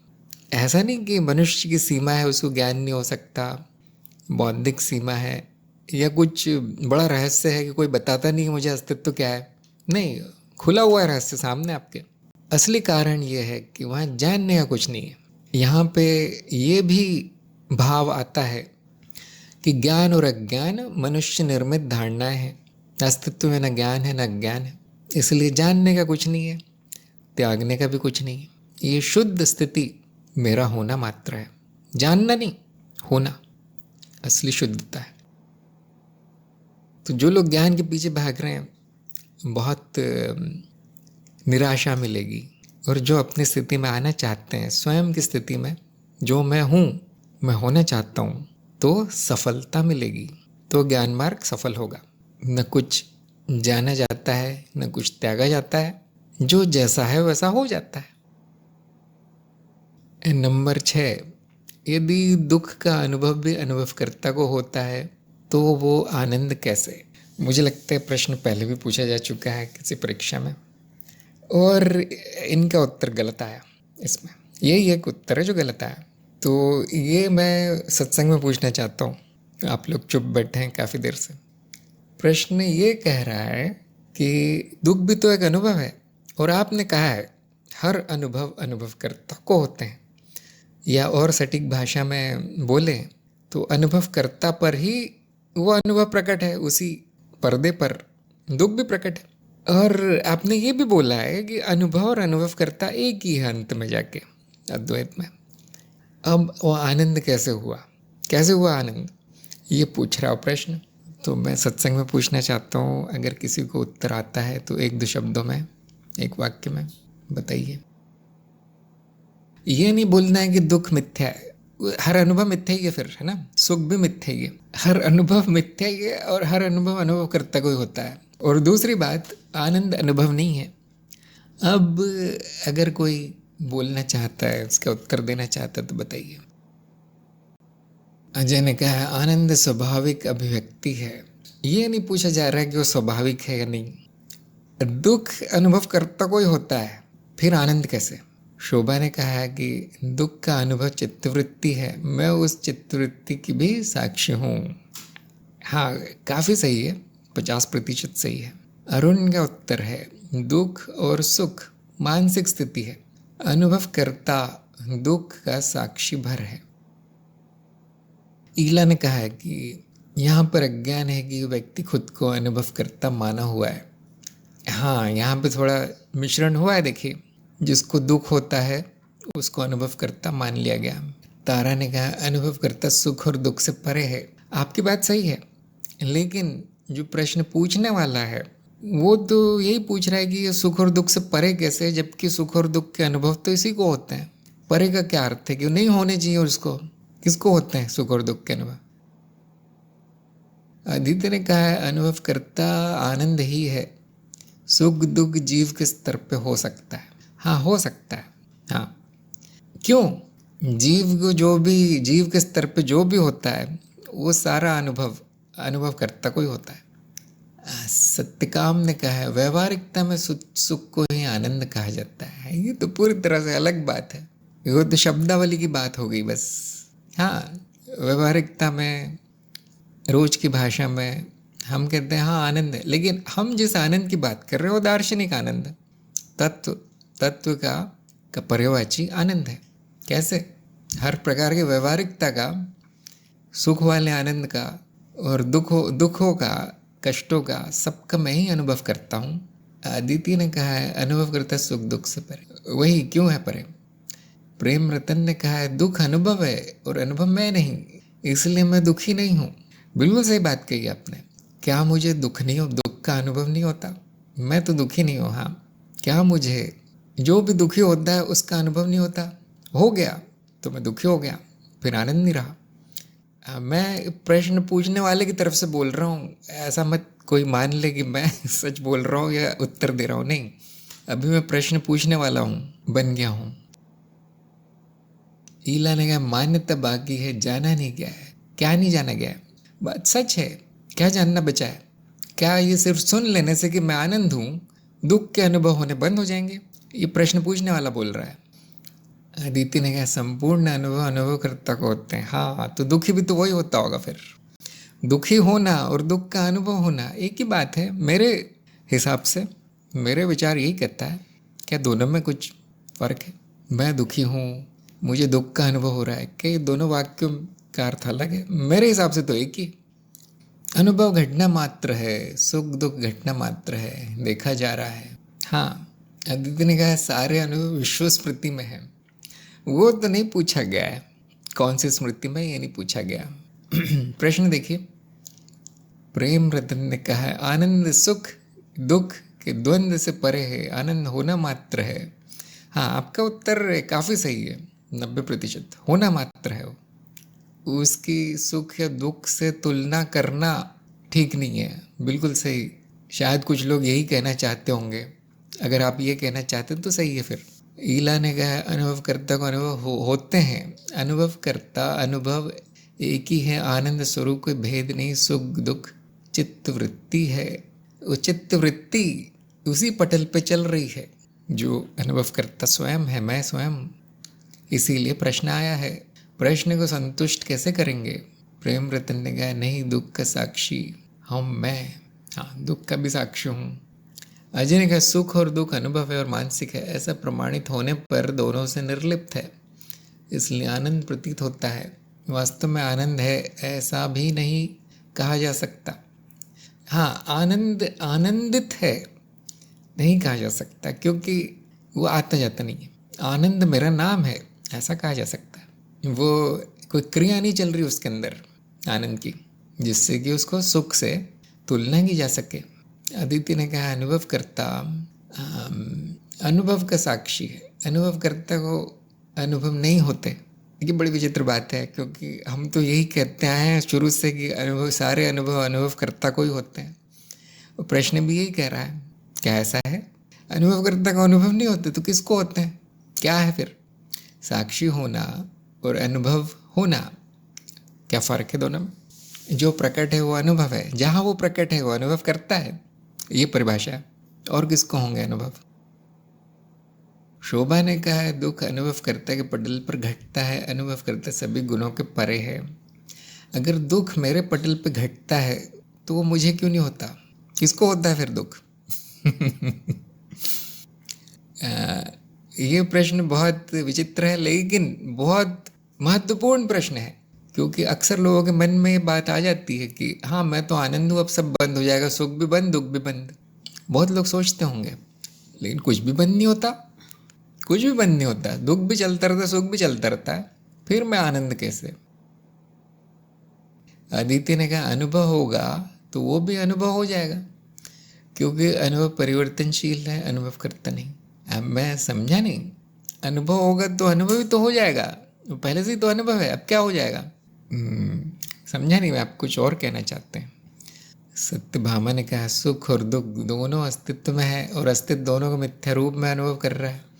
पटल है जहाँ दोनों आ जा रहे हैं, लेकिन पटल पर इसका कोई प्रभाव नहीं है, इसलिए आनंद में है।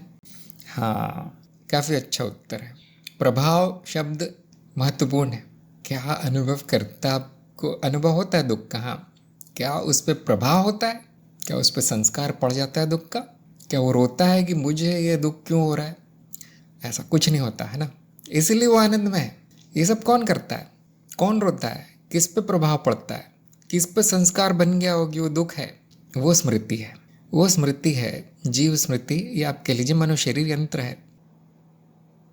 तो सत्यभामा का उत्तर काफ़ी अच्छा लगा मुझे। प्रभाव नहीं है उस पर, अप्रभावित हूँ मैं, भले ही कोई भी अनुभव हो जाए। होते तो हैं, ये कहना पूरी तरह सही है कि दुख का अनुभव मुझे होता है, सही है। मैं प्रभावित नहीं होता, ये बात भी सही है। क्या प्रभावित होता है? चित्त, स्मृति, मनोशरीर, कुछ भी नाम दे दीजिए उसको, जीव, मनुष्य, वो प्रभावित होता है। जैसे सिनेमा के पर्दे पे कुछ भी चलता रहे, पर्दा प्रभावित नहीं होता। वहाँ गोलियाँ चला रहा है कोई बम फोड़ रहा है, कोई नाच गाना हो रहा है, वो पर्दा वैसे ही रहता सफ़ेद। गोली चला दी तो पर्दे में छेद नहीं होता, आग लगा दी तो पर्दा नहीं चलता, प्रभावित नहीं होता। लेकिन वो पर्दा कभी नहीं कहेगा कि ये आग मेरे पे प्रकट नहीं है, कहीं और प्रकट है। वो पर्दा कभी नहीं कहेगा कि लोग झगड़ रहे हैं, वो दुख हो रहे हैं, सुख हो रहा है, जो भी नाच गाना हो रहा है वो मेरे में नहीं हो रहा, वो नहीं कहेगा। वो कहेगा हाँ हो रहा है, ऐसे ही होता है। अरुण ने कहा है कि दुख मनुष्य शरीर यंत्र को होता है, ना कि अनुभवकर्ता को, जो कि अस्तित्व। हाँ, संक्षेप में आप कह सकते हैं ऐसा, जो कि मैंने बताया पर्दे और चित्र के उपमा के द्वारा कह सकते हैं कि जो लड़ाई झगड़ा हो रहा है, वो जो पर्दे पे जो चरित्र चल रहे हैं, प्रतीत हो रहे हैं, वो कर रहे हैं। कोई मर गया, वो वहाँ दुख हो रहा है, पर्दे पे हो रहा है, मतलब चित्रों में हो रहा है, लेकिन पर्दे को नहीं हो रहा। इस उपमा से आप जान सकते हैं, लेकिन फिर भी ये उत्तर नहीं है। मैं आपको बता देना चाहता हूँ, ये उत्तर नहीं है, आधा उत्तर है। गोरखनाथ ने कहा अनुभव करता कोई अनुभव नहीं है। हाँ बिल्कुल सही है, वो नहीं है, लेकिन दुख का तो अनुभव उसको होता है। अनुभव करता ये कहेगा मैं दुख नहीं हूँ, लेकिन मुझे होता है दुख का अनुभव। प्रेम रतन ने कहा कि जिसको अनुभव होते हैं वो अनुभव से अलग है, दुखों का दुख नहीं, दुखों का साक्षी है। अनुभव करता आकाश की तरह असंग है। हाँ, असंग, असंग, अप्रभावित, ये महत्वपूर्ण शब्द है। सब लोग देखिए कैसा है, क्या सच में मैं असंग हूँ? देखिए, प्रमाण लीजिए इसका। हाँ, अब उत्तर देना आप लोग लिखना बंद कीजिए। हमारा काफ़ी लोगों ने अच्छा प्रयास किया है, बहुत अच्छा प्रयास किया आप लोगों ने। अगर इस पे चर्चा चलती रही तो सत्संग कभी समाप्त नहीं होगी। हमारे पास 10 मिनट बचे हैं। अनुभवकर्ता को वो भी अनुभव होता है जिसको हम लोग दुख कहते हैं, वो भी अनुभव होता है जिसको हम लोग सुख कहते हैं। ध्यान देने वाली बात यह है कि अनुभव करता उसको दुख नहीं कहता और अनुभव करता उसको सुख नहीं कहता। मैं ये सुनना चाहता था। अनुभवकर्ता की दृष्टि से देखा जाए तो वो अनुभव मात्र है, या पर्दे की दृष्टि से देखा जाए तो चित्र मात्र है, चलते फिरते चित्र है, परिवर्तनशील। अनुभवकर्ता उस पे गुण आरोपित नहीं करता कि ये दुख का गुण है, ये सुख का गुण है, नहीं करता। जो है वो है। किसी ने कहा था, कृष्ण प्रिया ने, शायद कृष्ण प्रिया ने कहा था कि जो है वो है। वो अनुभव करता उसको दुख का नाम नहीं देता, ना सुख का नाम देता है, न कोई और वृत्ति को कोई और नाम देता है। ऐसे कैसे संभव है, आप लोग सोच रहे होंगे, कैसे संभव है? कोई घटना होती है, उसको कौन दुख का नाम देता है, कौन सुख का नाम देता है? वो हमारी बुद्धि है। इस जीव की बुद्धि, मनुष्य की बुद्धि उसको दुख कहती है या सुख कहती है, उस घटना को, उस अनुभव को। शायद अदिति यही कहना चाह रही होगी कि वो तो अनुभव है और कुछ नहीं है। तो शायद आप ये कहना चाहते होंगे कि बुद्धि किस आधार पे किसी घटना को दुख कहती है या सुख कहती है। जो उसकी इच्छा से हुआ है उसको वो सुख कहती है, जो उसकी इच्छा से नहीं हो रहा उसको वो दुख कहती है। ये कुंजी है, इस प्रश्न का उत्तर ये है, यहाँ है, मिलेगा। सच में वो एक अनुभव है, निर्गुण अनुभव। उसको अनुभव करता कभी उसको सुख या दुख नहीं कहेगा। होगा तो उसे ही, अनुभव उसे ही होगा, लेकिन वो कहेगा नहीं। उसके हिसाब से वो न सुख है न दुख है, आनंद है। जैसे कि मैंने कहा, आनंद नकारात्मक शब्द है, अभाव दिखाता है, निर्गुणता दिखाता है, अप्रभावित असंग दिखाता है। इसका उदाहरण आपको अपने जीवन में मिल जाएगा। सबको अपने अनुभव में जांचना है कि मैंने जो कहा है वो सच है या नहीं। तो मैं उदाहरण देता हूँ। शायद 1-2 दिन पहले एक वीडियो प्रकाशित हुआ है अंग्रेजी में, जिसमें ठीक यही मुद्दा उठाया गया था। अच्छा, आदित्य ने कहा है कि सुख दुख घटना है, मात्र है, किसी का सुख किसी का दुख हो सकता है, यही कहना चाह रही थी। हाँ, अब आपने 100% सही कहा। किसी के लिए एक घटना सुख है, किसी के लिए वही घटना दुख है, किसी के लिए वो घटना दुख है, किसी और के लिए सुख है। ये आपको अपने अनुभव में ढूंढना है कि ये बुद्धि ऐसा ठप्पा लगाती है उस पर सुख दुख का, और जो प्रतिक्रिया होती है चित्त की, फिर उसको आप दुख या सुख कह सकते हैं, ना कि घटना को।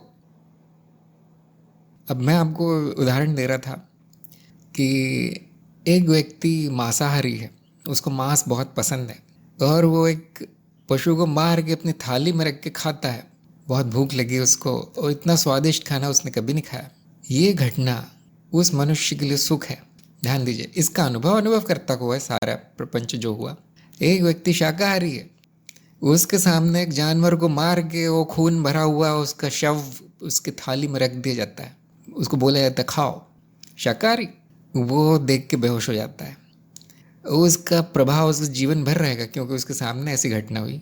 उसके लिए बहुत बड़ा दुख है। ध्यान दीजिए, एक ही घटना है, एक ही घटना है, एक के लिए वो सुख है, उसकी भूख मिटी है, आनंद आ गया बोलेगा वो। जैसे कि किसी ने कहा था, व्यवहारिकता में आनंद यही है व्यवहारिकता का आनंद यही है कि मेरी इच्छा पूरी हो रही है। दूसरा व्यक्ति उस सदमे से उबर नहीं पाएगा। उसके सामने जो हुआ, अगर वो उसने खा लिया वो चीज़, बहुत ज़्यादा दुख, कष्टदायी है उसके लिए। तो किसी जीव को मारना, उसको खाना, अब कैसे हो सकता है, आप बताइए, कैसे हो सकता है कि एक ही घटना दुख भी है सुख भी है? सच क्या है कि वो न दुख है न सुख है, क्योंकि वो एक जगह इच्छा थी कि यही हो, इसलिए वो सुख कहलाई। दूसरी जगह इच्छा थी कि ये ना हो, मुझे नहीं चाहिए, इसलिए वो दुख कहलाई। और उसकी प्रतिक्रिया हुई। किसी का तो बहुत अच्छा दिन गया, किसी की तो जीवन बर्बाद हो गया, क्योंकि उसके मन में छप गया वो अब हमेशा के लिए। जबकि अनुभव करता बस साक्षी है, वो किसी का पक्ष नहीं लेता कि ये अच्छी थी, नहीं नहीं, ये कुछ नहीं, ऐसा निर्गुण साक्षी है, खाली पर्दा, शून्यता का पर्दा, वहाँ कुछ नहीं चलता, कोई वृत्ति नहीं है। तो सब लोग जानिए अपने अपने अनुभव से कि मुझे जो अनुभव दुखपूर्ण लगा था वो शायद किसी के लिए बहुत ज़्यादा सुख था। एक और है कि किसी का तलाक हो जाता है, पति पत्नी है, और गलती किसी की भी हो, पत्नी को बहुत दुख होता है क्योंकि अब उसे जीवन अकेला बिताना है। पति बहुत खुश है, सुखी है, क्योंकि उसे कोई और मिल सकता है। अब यहाँ गुलामी जो चल रही थी वो बंद हो गई। घटना तो एक ही है, दोनों को एक ही घटना का अनुभव हुआ है, अनुभव करता को होगा, क्योंकि तत्व तो एक ही है। लेकिन एक कहता बहुत अच्छा हुआ, एक के लिए तो वो नरक है। क्या, कौन सा सुख है फिर, कौन सा दुख है? जो व्यक्ति कहता सुख है वो सुख है, जो व्यक्ति कहता दुख है वो दुख है। देखिए कितना कितना सरल उत्तर है। अनुभव करता कुछ नहीं कहता, फिर उसके चित्त में प्रतिक्रिया होती है सारी।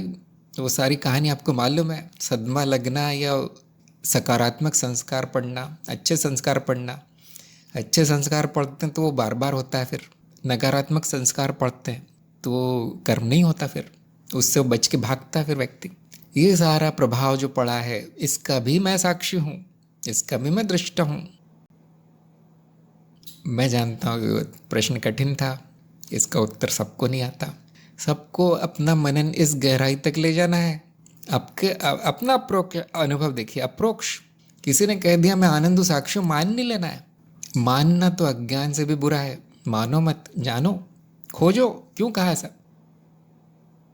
जैसे सुख और दुख वैसे हर वृत्ति, ये तर्क है, तर्क का प्रयोग जरूरी है। अब हर वृत्ति को नहीं खोजना है। जैसे सुख और दुख वैसे हर घटना, हर अनुभव, सब के सब मिथ्या है, न कुछ अच्छा है न कुछ बुरा है। हाँ, अगले प्रश्न पे चलते हैं, क्योंकि हमारा समय समाप्त हो गया तो मैं बहुत जल्दी जल्दी उत्तर दूंगा। क्या आत्मज्ञान अहम का नाश है? इनका उत्तर बिल्कुल सही है। आत्मज्ञान अहम की मिथ्या जानना मात्र है। मैं की स्थिति हटाना, मनुष्य शरीर से अनुभव करता पे, ये आत्मज्ञान है, नाश नहीं करता। ज्ञान मार्ग में हम कहते हैं कभी कभी सर्वनाश होता है, लेकिन वो अज्ञान का सर्वनाश होता है। केवल जो बाहर जो चल रहा है वो चलता रहता है, बिल्कुल सही चल रहा है जो भी चल रहा है। नंबर 8, कौन सा अनुभव लीला नहीं है? बिल्कुल सही उत्तर आया। लीला का अर्थ खेल, जो बस हो रहा है, जिसका कोई उद्देश्य नहीं है, जिसका कोई अर्थ नहीं है। सभी अनुभव ऐसे ही हैं। अब आप लोग ध्यान से देखिए, आप लोग सोचिए इस बारे में कि क्यों ऐसा कोई अनुभव क्यों नहीं है जो गंभीर है। लीला का उल्टा क्या है? खेल का उल्टा जरूरी काम, गंभीर। ऐसा कौन सा अनुभव है जो गंभीर है, लीला नहीं है, जो काम का है एकदम? आप खोजने जाएंगे, आप खोजिए, ज़रूर खोजिए, आप देखेंगे सबके सब मिथ्या है, माया है, सपना है। अब गंभीर के भी क्या होगा, वो गंभीरता भी मिथ्या हो गई। ऐसे ही हो गया, कोई पर्दे पे अभिनय कर रहा है, एक्टिंग कर रहा है गंभीर होने की अभी भी वो लीला ही कर रहा है, अभी भी वो एक्टिंग है, अभी भी वो अभिनय है। अगला प्रश्न है, यदि सब कुछ मैं ही हूँ तो बाकी लोग कौन है? इनका उत्तर बिल्कुल सही आया। इसको संक्षेप में ऐसा भी कह सकते हैं कि बाकी लोग है नहीं, बाकी लोग है नहीं। और अगर सब कुछ मैं हूँ तो मैं भी लोगों में नहीं आता, लोगों की श्रेणी में नहीं आऊँगा, कि बाकी लोग मुझे भी तो लोगों में एक से एक लोग मानेंगे, एक व्यक्ति। मैं भी वो नहीं हूँ तो दूसरों के होने का तो प्रश्न ही नहीं उठता, कोई दूसरा है नहीं। आगे तो मैं कुछ बोलूँगा नहीं, रहस्य है आप लोगों के लिए। कुछ लोग इसको ऐसा उत्तर देते हैं कि तुम भी वही हो जो मैं हूँ तुम भी वही हो, लेकिन सामने वाला कभी जानेगा नहीं ऐसा क्यों कहा गया है। इसलिए आप अपने दृष्टिकोण से देखिए, बाकी लोग हैं नहीं, फिर पूछना ही बेकार है। नंबर 10, एकता किस साधना से प्रकट होती है? पूरे अंक मिले, बिल्कुल सही उत्तर आया। एकता प्रकट नहीं है, जो प्रकट है वो उस एकता का एक आयाम है, उस एक अस्तित्व का एक आयाम प्रकट है। अभी एकता अगर अनुभव होती तो आती जाती और मिथ्या होती, ऐसा नहीं, बस होना है। अच्छा, कौन सी साधना से प्रकट होगी? साधना अपने आप में मिथ्या है, साधना अपने आप में सपने का भाग है। एकता का ज्ञान होने के बाद साधना बेकार है, कोई नहीं करेगा साधना जिसको ज्ञान हो गया वो साधना से बच के भागेगा, क्यों? वो फिर से माया में लिप्त होने के बराबर है। तो आप लोगों से क्यों करवाइए साधना? बार बार मैं कहता हूँ कोई साधना नहीं, ज्ञान मार्ग में कोई साधना नहीं है, मत करो कोई। और फिर मैं ही साधना दे देता हूँ करने के लिए, क्योंकि आप लोग सीख रहे हैं, आपके लिए उपयोगी है साधना। भले ज्ञान हो गया हो फिर भी उपयोगी है, क्यों? ये मन बार बार अज्ञान में चला जाएगा, बार बार अंधकार में चला जाएगा। वो इसलिए नहीं कि ज्ञान मार्ग में समस्या है या ज्ञान में, आपके ज्ञान में समस्या नहीं, वो मन की वृत्ति है, वो चंचल है, वो माया से आकर्षित होता है, आदि आदि। वो समाज से घिरा हुआ है, जो अज्ञान है, पूरा अज्ञान में भरा है। आपको, आपकी साधना ये नहीं है कि एकता प्रकट कर दूं कहीं से, नहीं। आपकी साधना ये है कि मैं ना भूलूं, मैं ना भूलूं। बहुत छोटी साधना है, उसको साधना कहना भी ठीक नहीं है। साधना बहुत बड़ी चीज़ होती है। जो साधना करते हैं उनसे अब बोला जाए कि हम तो बस याद करते हैं बोलेगा कि मजाक क्यों करते हो, कोई साधना है? तो इतनी सरल साधना है, देखिए, भूलना नहीं, बस जो मैं हूँ उसका स्मरण रखना है। इतनी ही साधना है कि आप लोग कर रहे हैं। अगर आपको लगता नहीं साधना नहीं होनी चाहिए, तो इसको शुद्धिकरण मान लीजिए कि बार बार जो अशुद्धि आ जाती है मन में, साफ करते रहना है, वो ज़्यादा अच्छा है। ज्ञान मार्ग में कोई साधना नहीं है। किसी साधना से ज्ञान नहीं होगा, किसी साधना से एकता नहीं होगी, कोई आत्मज्ञान नहीं होगा। या तो गुरु का संकेत दिख जाएगा या तो नहीं दिखेगा। आँख वाले को चांद और तारे दिख जाते हैं, जिसकी आंखें नहीं है उसको नहीं दिखते। बहुत आसान है, बहुत आसान है। ज्ञान सीखना नहीं है, ज्ञान याद आना है। मुझे मेरा सत्य याद आ जाता है, न दिखता है न मैं सीखता हूँ। स्मृति में नहीं छपता वो ज्ञान। स्मृति में जो छपा है वो नाश हो जाता है, सर्वनाश। अब हमारा समय समाप्त हो गया है, फिर भी एक प्रश्न आया हुआ है गुरु संवाद से, मैं जल्दी से उत्तर देता हूँ। सत्यकाश ने लिखा है, वीडियो में आपने एक जगह कहीं बताया है कि ध्यान को शरीर, जगत और इंद्रियों से हटाना होता है, तो ये ध्यान हटाकर कहाँ ले जाए? क्या ये समावेशी ध्यान की बात की गई है, या फिर ध्यान को हटाकर विश्व स्मृति ले जाना है? और ये कैसे किया जाता है? ये सूक्ष्म प्रयोग की बात हो रही है। शायद आपने वो वीडियो देखा है, सूक्ष्म अवस्था के प्रयोग। उसमें बताया गया है कि आप स्थूल अवस्था में क्यों हैं, क्योंकि आपका सारा ध्यान जगत पे, वस्तुओं पे, लोगों पे, शरीर पे और इंद्रियों से जो मिल रहा है उस पे, यहाँ तक कि जो आपके मन में चल रहा है, विचार भावना है, उस पे है।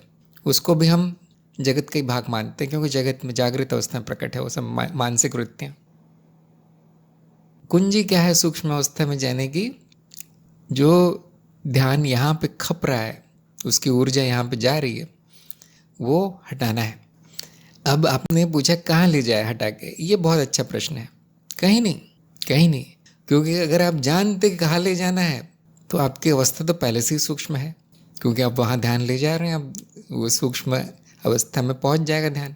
आप तो नहीं जानते, इसलिए आप इतना जानते हैं कि मुझे यहाँ से हटाना है, आप ये नहीं जानते कि वो कहाँ ले जाना है। तो ये कोई बड़ी समस्या नहीं है, आप हटाएंगे तो वो ध्यान को जहाँ जाना है वह जाता है। ये बड़ी विचित्र बात है। अब वो उसके पास कोई और जगह है नहीं जाने की, तो वो सूक्ष्म इंद्रियों पे केंद्रित होता है। अब ये विज्ञान की बात है, अब कोई ऐसा ना बोले कि सूक्ष्म इंद्रियां दिखाइए, आपने कहाँ से देख ली सूक्ष्म इंद्रियां? ये नहीं पूछना है, ये विज्ञान है। देखिए, ये तंत्र विज्ञान है। यहाँ पे गढ़ दी जाती है जो चीज़ नहीं है, वो अगर वो सहायक है, उपयोगी है, बना दी जाती है। तो जब स्थूल इंद्रियों से ध्यान हटता है, स्थूल इंद्रियों से जो भी विचार भावनाएं जो भी चल रही हैं उससे ध्यान हटता है, तो ध्यान सूक्ष्म इंद्रियों पे अपने आप जाता है। किसी किसी में क्षमता होती है कि सूक्ष्म इंद्रियों को से जो अनुभव मिल रहा है वो पकड़ लेता है, किसी किसी में होती, सब में नहीं होती। सब ये विधि करेंगे तो सब में सफल नहीं होगी। जिसका अच्छा खासा विकास हो गया है, आध्यात्मिक विकास, उसके सामने दृश्य दिखने लगेंगे। उन्हीं दृश्यों को हम कहते हैं सूक्ष्म अवस्था। कैसे किया जाता है ये उसी वीडियो में बताया गया है। सूक्ष्म अवस्था के प्रयोग या स्वप्न अवस्था के प्रयोग। स्वप्न अवस्था बहुत आसान है, क्योंकि प्रकृति करके देती है आपको, आपको पूछना नहीं पड़ेगा कैसे सपना कैसे आ जाए, नहीं, अपने आप आता है। सूक्ष्म अवस्था की विधि है जो सूक्ष्म अवस्था के वीडियो में दी गई है। ये वीडियो सार्वजनिक रूप से प्रकाशित है बोधिवार्ता में, सूक्ष्म अवस्था के प्रयोग। तंत्र में ये नहीं पूछना है कि ये कैसे करना हो, कैसे, सब दिया गया है, और सीधे करना है आपको। जो करेगा नहीं वो कभी नहीं जान पाएगा कि ये ध्यान कहाँ जाता है। तो ये सत्याकाश का उत्तर था। प्रयोग कीजिए, जो होता है आपको अपनी आंखों से दिखेगा। इसको कल्पना मत कीजिए कि समावेशी है, क्या है। नहीं, ये सब नहीं है। तो यहाँ पे हम आज की सत्संग समाप्त करेंगे। तो कल्याण को बधाई, परीक्षा बहुत अच्छी पास हुई आपकी। सभी का सत्संग में आने के लिए बहुत बहुत धन्यवाद। हम अगली बार मिलेंगे। नमस्कार।